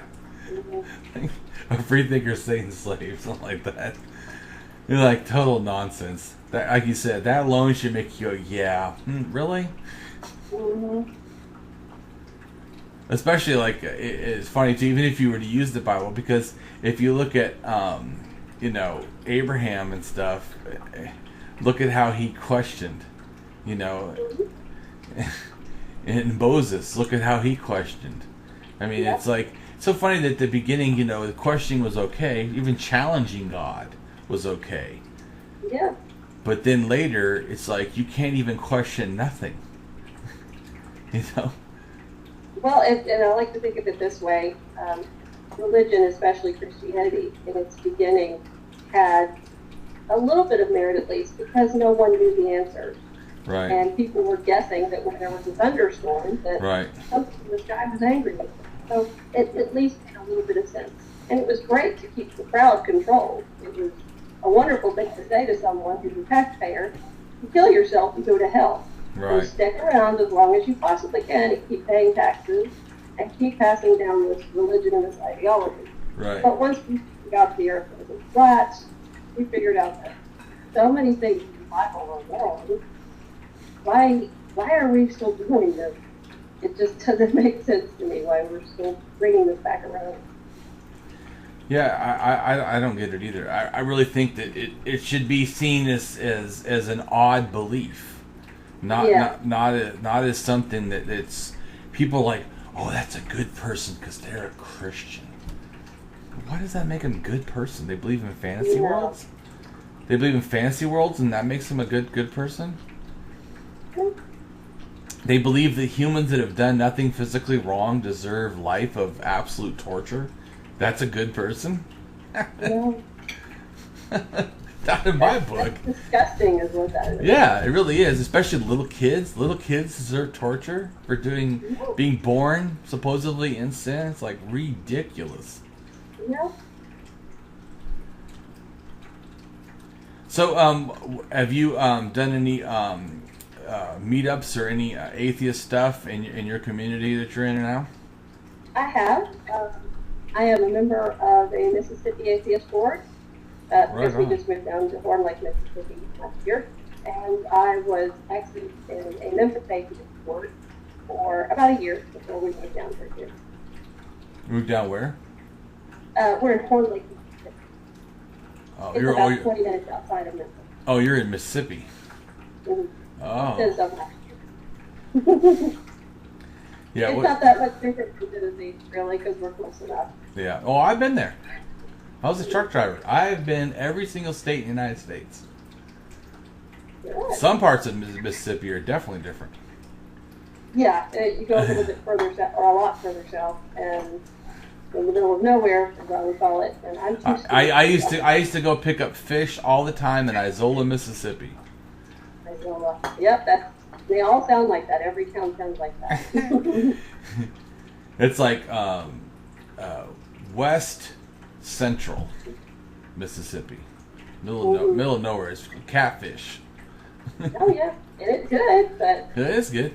I agree. Well, it's not worth going down there though. It's a big plant. I used to pick up catfish all the time. But But yeah, I've definitely been there. So that's cool that you go to meetups and stuff. So and you're on boards. That's pretty awesome. Look at you. So have you got any other goals that you're going to do in the atheist community? I don't know. I get torn because I don't want to be famous, and I don't really want to give speeches and stuff, but at the same time, it seems like there's a big open spot there that someone needs to step up and take. And it's like you've been saying, there aren't as many of us that are females that are speaking out. That, Yes. Come from basically, quote unquote, normal lives that, look and act and seem like everyone else, but you don't worship anything. And that becomes strange reading, blows some mind. Well, I think that you're valuable, and your voice is valuable. What you have to say is valuable. And I think that the problem is everybody thinks that you have to somehow be perfect or have everything or have some kind of a mass knowledge, or you're not worth saying anything. I don't know.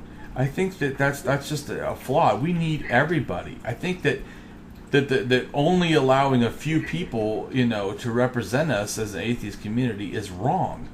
We need everybody. We need a whole movement. A movement is not one person. It needs to be a whole bunch of people. And I think that it also, if you only have one thing, like say if it was all men, it's not as easy for females to relate to other men. I mean, it's not that they can't, but it's even easier if they hear the same thing, from themselves. And also, like let's say you don't know that much, right? I'm not saying you don't, but I'm just saying, let's say you don't, and you're a female and you give a speech. Well, what you can tell people is pretty simple. You explain that you don't believe, and you explain why, and beyond that, like you said already, you talked to the Mormons, you ask questions. I don't know why people are so afraid. When you ask questions, you can debunk any religion without even knowing anything about it. Mm-hmm. Yeah. They say, well, I believe in God. What is a God? What God is this? How do you know that? Because of this book and this whatever. How is that a reliable source? Who wrote it? Well, I don't know. How do you know that it's good then? Well, but because I see, in nature. And how do you know that it comes to that conclusion? Why do you think that? It's like, it doesn't even matter. You can add, change, whatever, God, goddess, whatever. It doesn't make any difference. The knowledge that they have. That's why I think that, people are afraid to speak out because they feel like they're going to not know anything or not have something good to say. Wrong. You have a lot of good things to say. Yeah. So why don't you... And my husband, one of his favorite questions is just one word, and it's the word why. Yeah. Really? So when people come out with, oh, well, you're going to suffer in hell. Why? And this is what you should believe. Why? Just keep asking why, until you finally get a real answer. Right. The real answer is I just have faith. Mm-hmm. That's why. What does that mean? And how would I benefit from that? I mean, I was reading just earlier on Facebook today about people going back and forth about the power of prayer. Because there was, I believe it is the man who directed the God Is Not Dead movie. And I guess he's making a sequel. I don't know about either of these, but I didn't watch the clip, but I did read the beginning of it. So this man is sick, and he's asking for financial help, and he's trying to get medical assistance to cure whatever's wrong with him. So I said, that's not a religious thing. That's not Christianity. He's actually behaving like an atheist. He's going out and trying to do something about what's wrong and what's going on with him. If he were a true Christian, he would stop asking people, he would close himself to the house and just pray it away. Excellent. Very wise of you. It's just simple. It's just easy. I don't think I've discovered anything new, and it's kind of common sense. But see, the whole point is that, like I'm saying, is that we need people like you to tell people that stuff, because it's only easy because, like when you say common sense is a group of knowledge that you acquire from experience. The only reason it's common is because it's a commonly available to be acquired. Yes. But that doesn't mean that people acquire it. Also, when some people say, well, people don't have common sense. Well, they have the ability available, but some people haven't thought about it. Like sometimes I'll say things and people are like, wow, that's a good point. And then because they think about it, now they apply it and it becomes common sense to them. Yeah. Like I always say that to me, don't start with, how do you know there is a God. I always say start with, what is a God? Mm-hmm. What is a God? Well, of course everyone knows. Oh, I don't know. What's a God? Because everything I've ever heard was made up. So you tell me what there's a God that's not a made up idea. Yeah. And people, any quality, they add to the term God is claiming to know things they do not know from sources they do not know. There's no evidence and no valid. Like as one person told me, well, Damien, you say you're 100% sure there's no God. Well, I say you can't be more than 99% sure. And I said, well, why is it 99? Well, because you can't know 99%. There's always that 1%. 1% of what? Well, 1% you have to have doubt. Doubt of what? What am I supposed to doubt?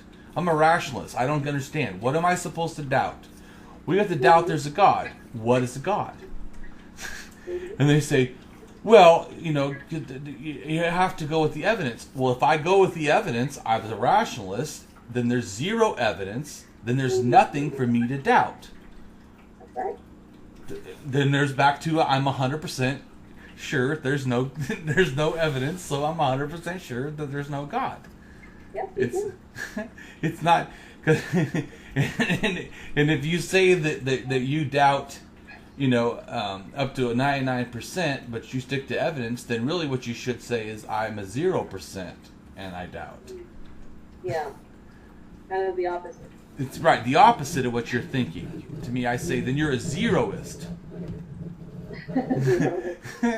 Well, I like that. Well, because I try to say is that if you're saying that knowledge, because they'll try to say, well, I only stick to what I have knowledge of.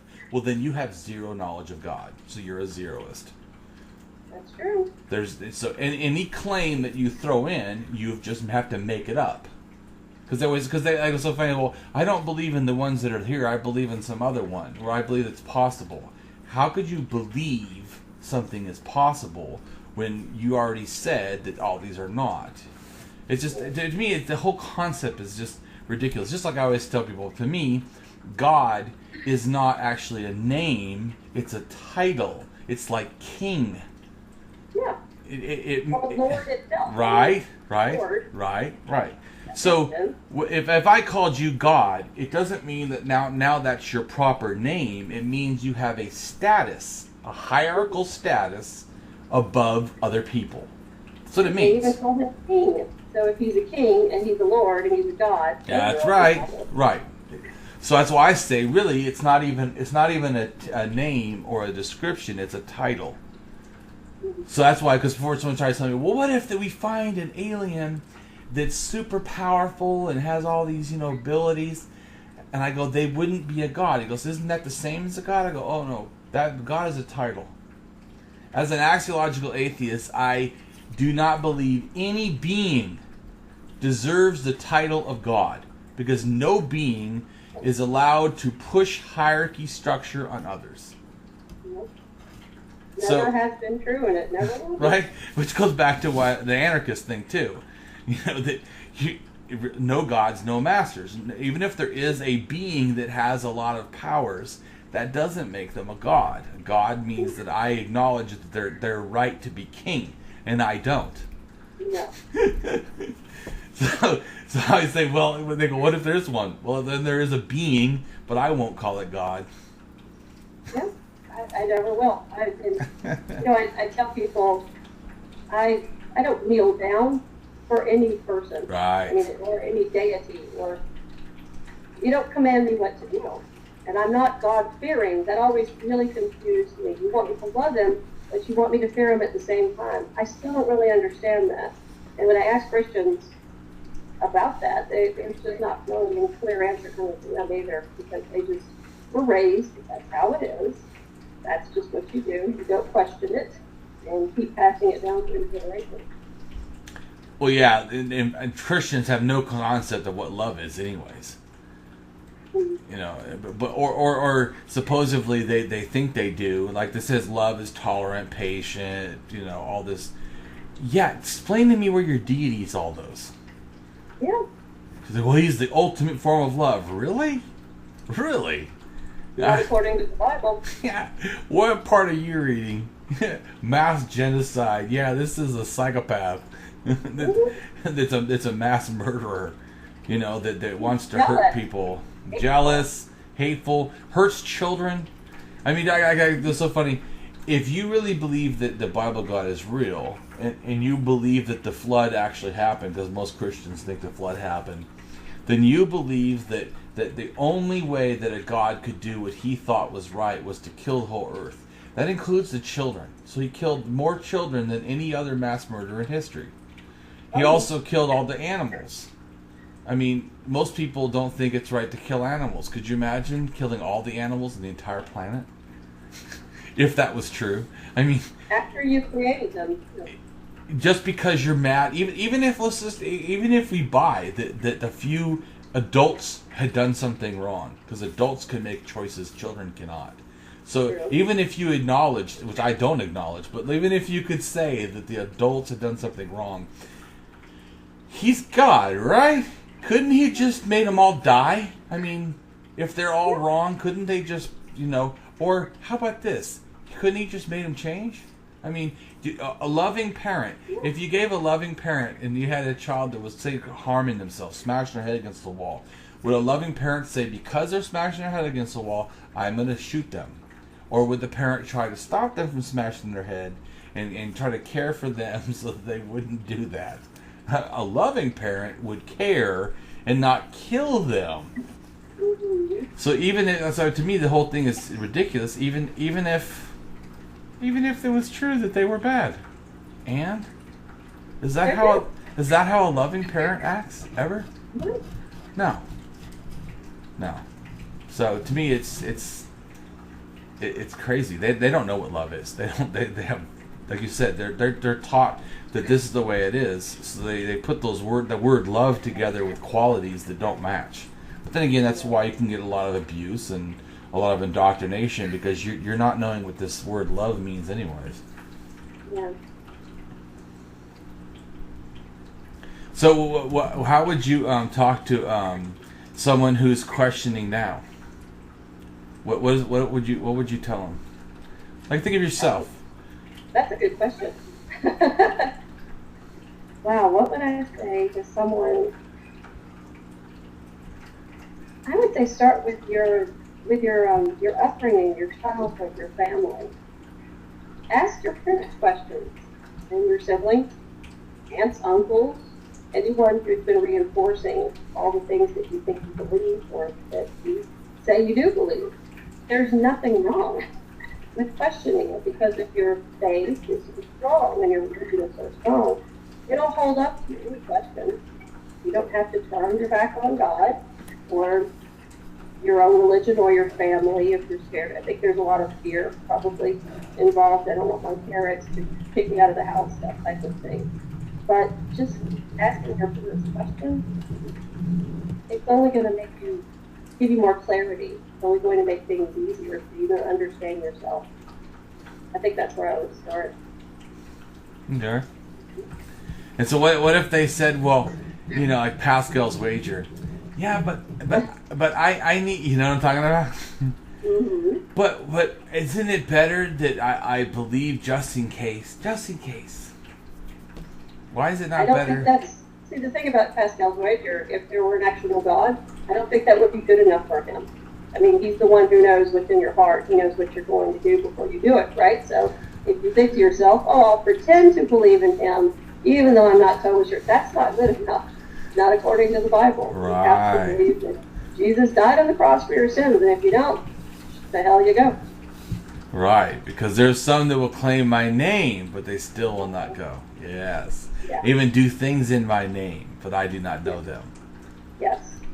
Yeah. See, I agree.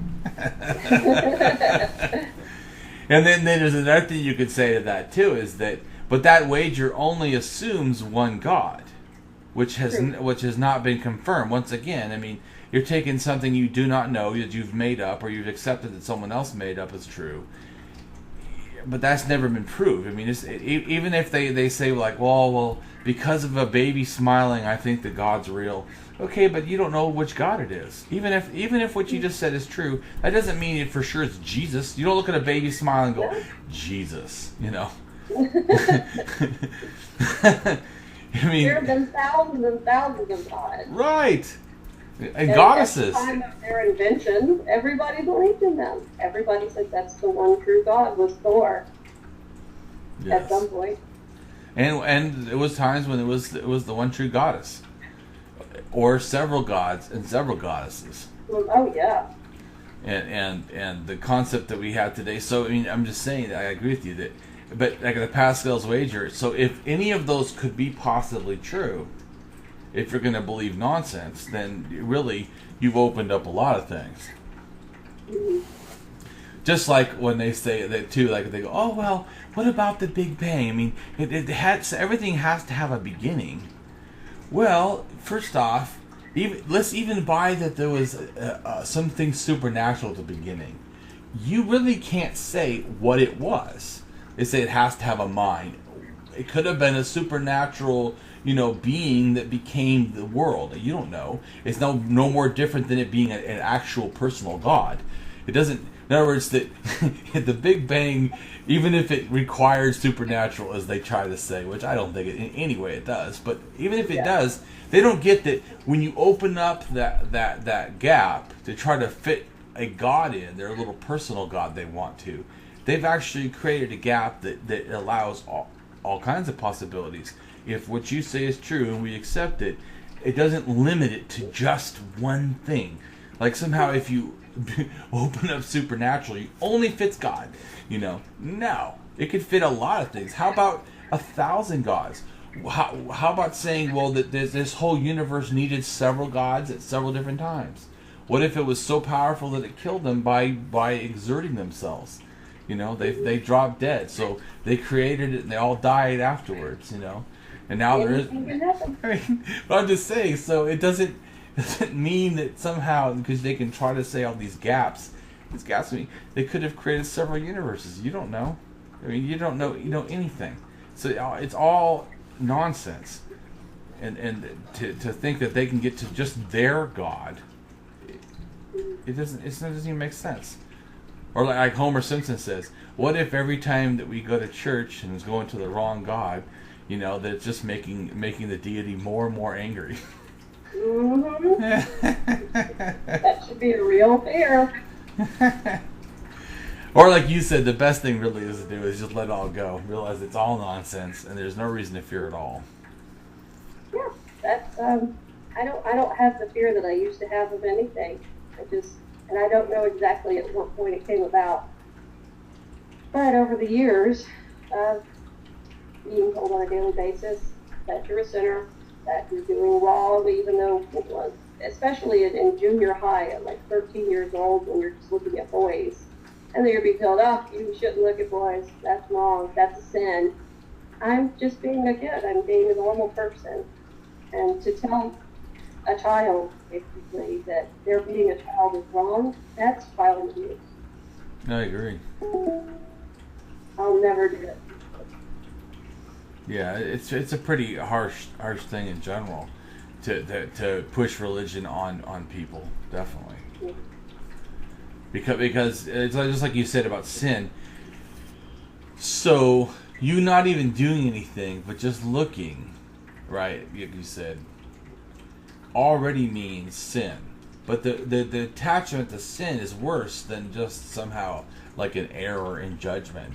Because really what sin means is that you're going to get tortured for the rest of your life in hell. Yeah. So it's every time they say that, they shouldn't even say sin. They should just say tortured the rest of your life in hell. Because that's really what they're saying. Sin is just the word, the blame, the crime supposedly that sends you to hell. Yes, exactly. Yep, I I think that whole concept of sin is just very life destroying. It is, and like I said, I'm actually in therapy now because of issues that I have been adult that stem from childhood that I just need to work up. That's what I was. Yeah, that's really too bad that people are part of that. I think it's wonderful though that you're going to therapy. I think that most people would benefit from therapy. I've done a lot. I've been to, but I had drug addiction, and I had being a mild sociopath because of childhood abuse and stuff that I had massively, and raised in a lot of indoctrination like you. I had a lot of problems and anger and violence, and I had to work on myself. I went to counseling and self-help stuff for like 20 years. I had to recover from all that nonsense. But yeah, I've done individual, group, family. I've done addiction. I've done sex therapy and marriage. So I've done pretty much almost all of it. That's the full spectrum. So I'm a big proponent of, yeah, because every time I hear someone say they're going to therapy, I don't think it's a person who's weak or hurting or sick. I say, wow, there's a person that wants to get better. Exactly. These are things that I'm trying to let go of, and just trying to deal with them myself. You need to talk to somebody just to help you get through some of those things. Which is wise. Mm-hmm. It's very wise of you.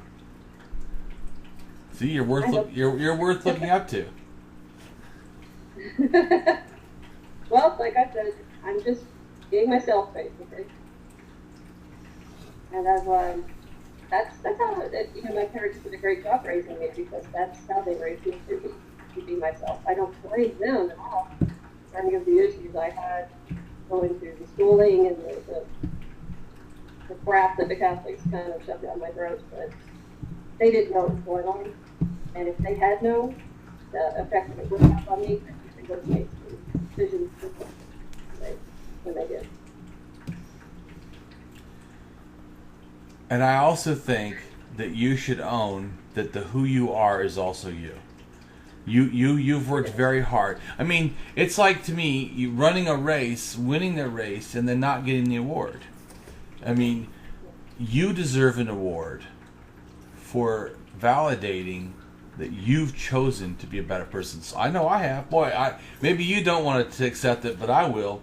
I should be in jail or killing people, or harming people, or disrespecting people, or treating people like shit, and I don't. And it's all because I have actively worked at it. Empathy was because of the abuse I had, which was extreme. I didn't understand empathy. I felt like the world was plastic and nothing mattered, and no people, not even me, nothing mattered. Hurting people was almost funny. But I've worked very hard, and I've had to learn empathy like a second language. It's not my first language. It's not natural to me, but I've had to learn it like a second language. But it's been a lot of work, and I've had to go beyond myself. But sometimes, because it's second language, sometimes I don't speak it fully. I use sometimes the wrong words, or I mispronounce words. In other words, as empathetic behavior, I don't always 100%. But I still try, just like I said, and I see that I should emulate what is empathetic, that I should emulate and respect and seek to. So it's an active change on my part. And I absolutely believe that you've done the same thing. And you deserve the credit. I think that the parents can have influence, good or bad, but I've seen people come from really great parents and be really bad people. And I've seen people come from very bad parents and still become a good person. So, I mean, I think who you are is still a lot to do with who you are, who you've chosen to be. And just like look at the parent you're being. You should be commended. You're doing a great job. Well, thank you. And so I think that's really, you should feel good because you did it. And you're continuing to do it. And your goals are to do more. I mean, it's excellent. I don't want them to have any of the racism that's come down through my family from all these generations, being a Southern family. I don't want them to have any closed-mindedness. Just give everybody a chance. Yeah. And if you decide after giving them that chance that they're not good people and they're not worthy of your time and effort, then okay, fine, walk away from them. But just to look at someone and on the front end say, oh, they're not worth my time based on how they look, yeah, doesn't make sense. You'll miss out on a lot of cool people that way. Yeah, I agree. Some people miss out on me. And you might be the guy with the pink beard over there. But you can't judge him with the pink beard. No, I'm a lot different than people first imagine. I know sometimes that's why people they don't see my picture. They just see some of my posts and then they friend me and then they start seeing me and they're like, whoa. I think I probably get that from some of the memes that I share. Yeah. People don't know that they think I made that meme and I didn't, but they think, wow, she must be very expressive and angry. And I've gotten that from Christians before after telling them for 30 minutes how I'm so happy with life and how great everything is around me. You're just filled with Satan's anger. And I'm like, really? I don't feel any Satan's anger. I think that it really has nothing to do with me. I don't know where that comes from. Well, I mean, all you have to do is expose their thing as lies, and then you're angry. Oh yeah, and that makes them angry, but Right. Or like I've been told I've been angry too, because I say that if God is real, then it's a moral monster, and like, oh, you're just angry. Yeah. No, I'm giving you an ethical opinion of the behavior, attributed to your Bible God. Anybody who was, that's like saying that you're angry because you think that Hitler was a mass murderer. No, that's just stating a reality. Oh, I like to say that I'm just as angry at God as I am unicorns and leprechauns. Yeah. I'm equally angry at all of the imaginary things that don't exist, which means not at all. Yeah. I personally say that I'm angry at the idea, because the idea is harmful. Unicorns, people don't die over. Yeah. Unicorns don't make people kill themselves because they're gay. Gods do. So the concept of God, how it's presented, is absolutely harmful. So I know what you're saying. I tell them. That's why I say religion is harmful, and that's why it needs to go. I mean, it harms me. It doesn't hurt me physically, but it's harms me mentally. It does. And it will continue to. I want it to be gone also, because I really want equality. I don't think we're ever going to get that with religion. Now, I don't mean just even equality with men and women, which I think is a massive issue, but equality. It's tribalism. It religion. Just like did you see that one I posted recently about that Buddhist arresting that guy for making a commercial making fun of Buddhism or something? No, I didn't see that one. Yeah, they Muhammad aspect. Yeah, it was in Myanmar, and which is Burma, and they arrested him. He was from somewhere else.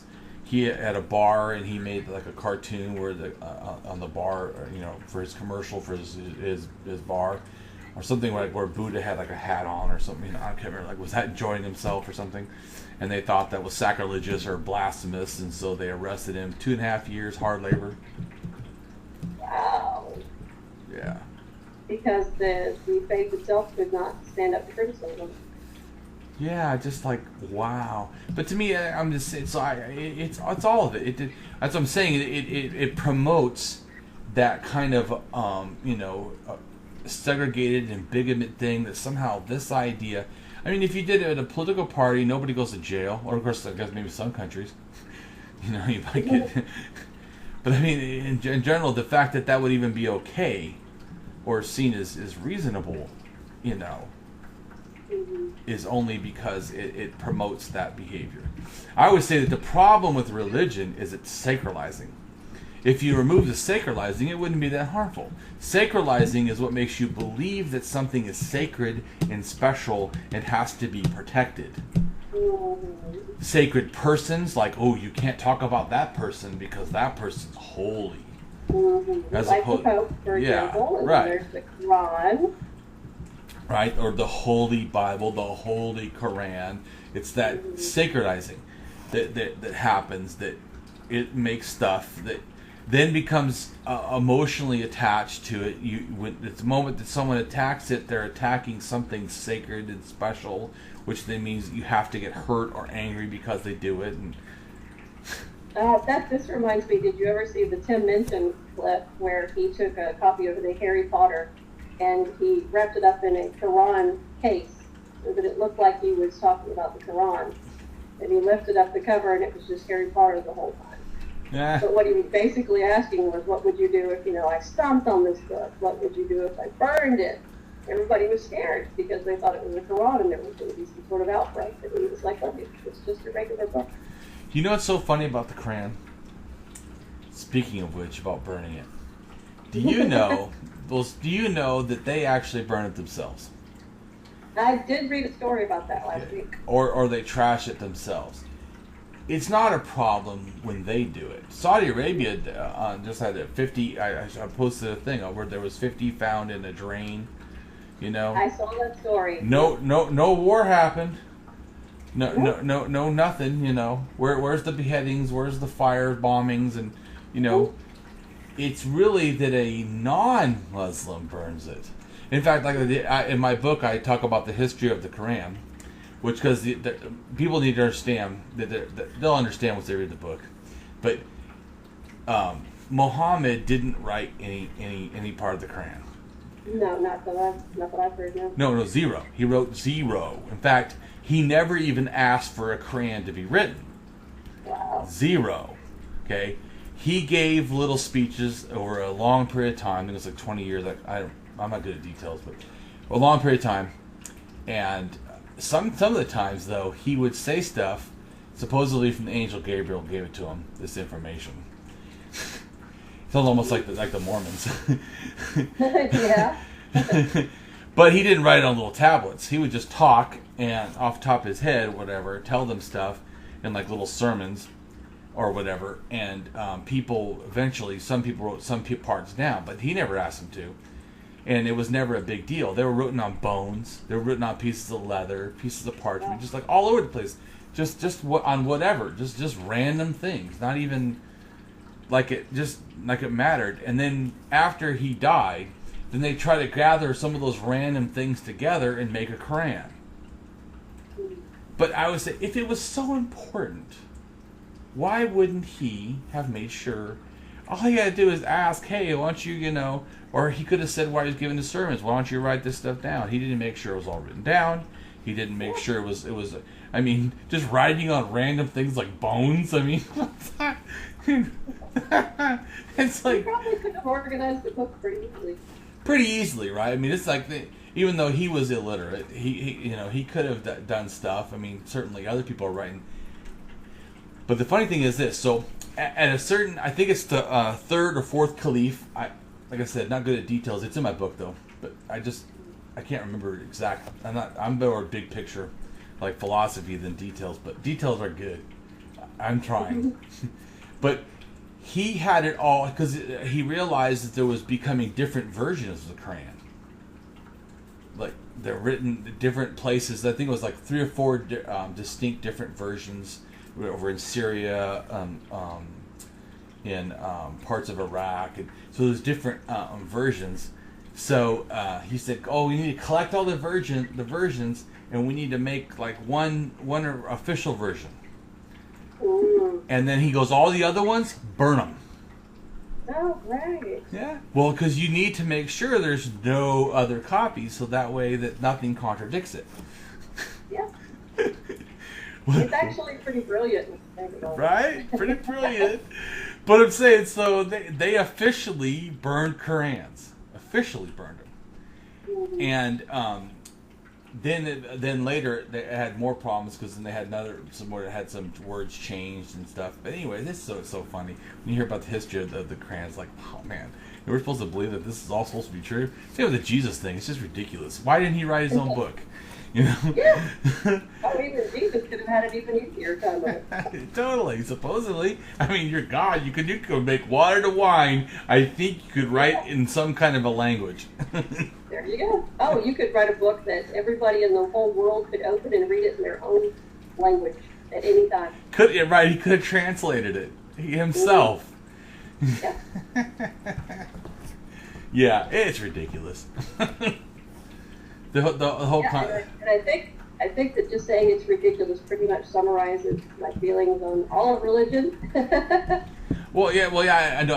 I talk about. It's so funny that there's the one thing that all religions absolutely have in common is all their leaders never wrote a book.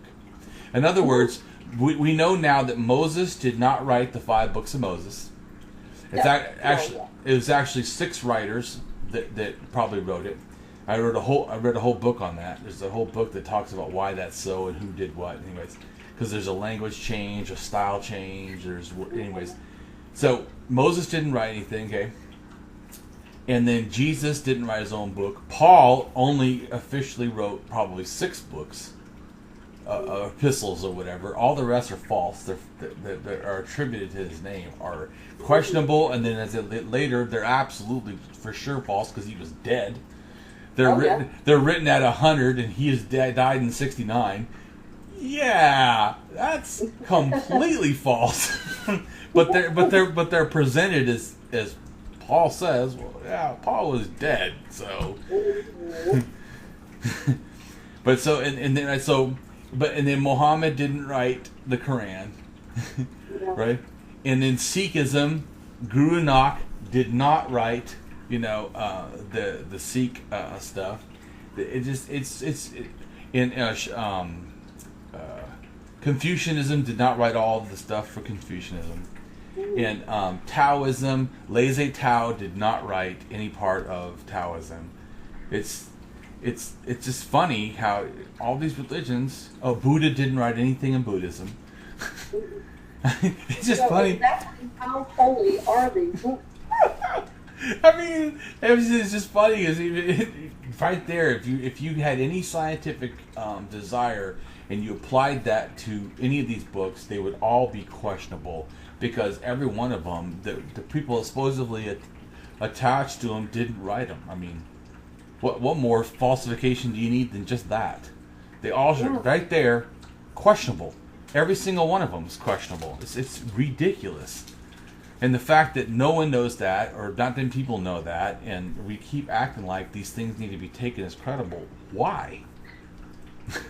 It's no more credible than your kid comes home and says they have an imaginary friend, and they start writing in their journal things about that imaginary friend, and then you say, well, that has to be possibly real. Yeah, no, it does not. No. Because someone said something doesn't make it real. No. So I wanted to also ask, have you experienced being welcomed, or do you think that not as welcome in the atheist community online or in person, being a female? No. Through many women, actually, and both of the message boards that I've been a member of, and they've been very open-minded and very welcoming. I haven't had any problems at all. And men also have been very welcoming to you? Oh, yeah, definitely. Well, I'm just saying because I know like a lot of religions don't want women to speak and don't feel like their voices matters as much, and so I wanted to ask that. Yeah, it's absolutely nothing like some sort of a religious hierarchy. Yeah, right.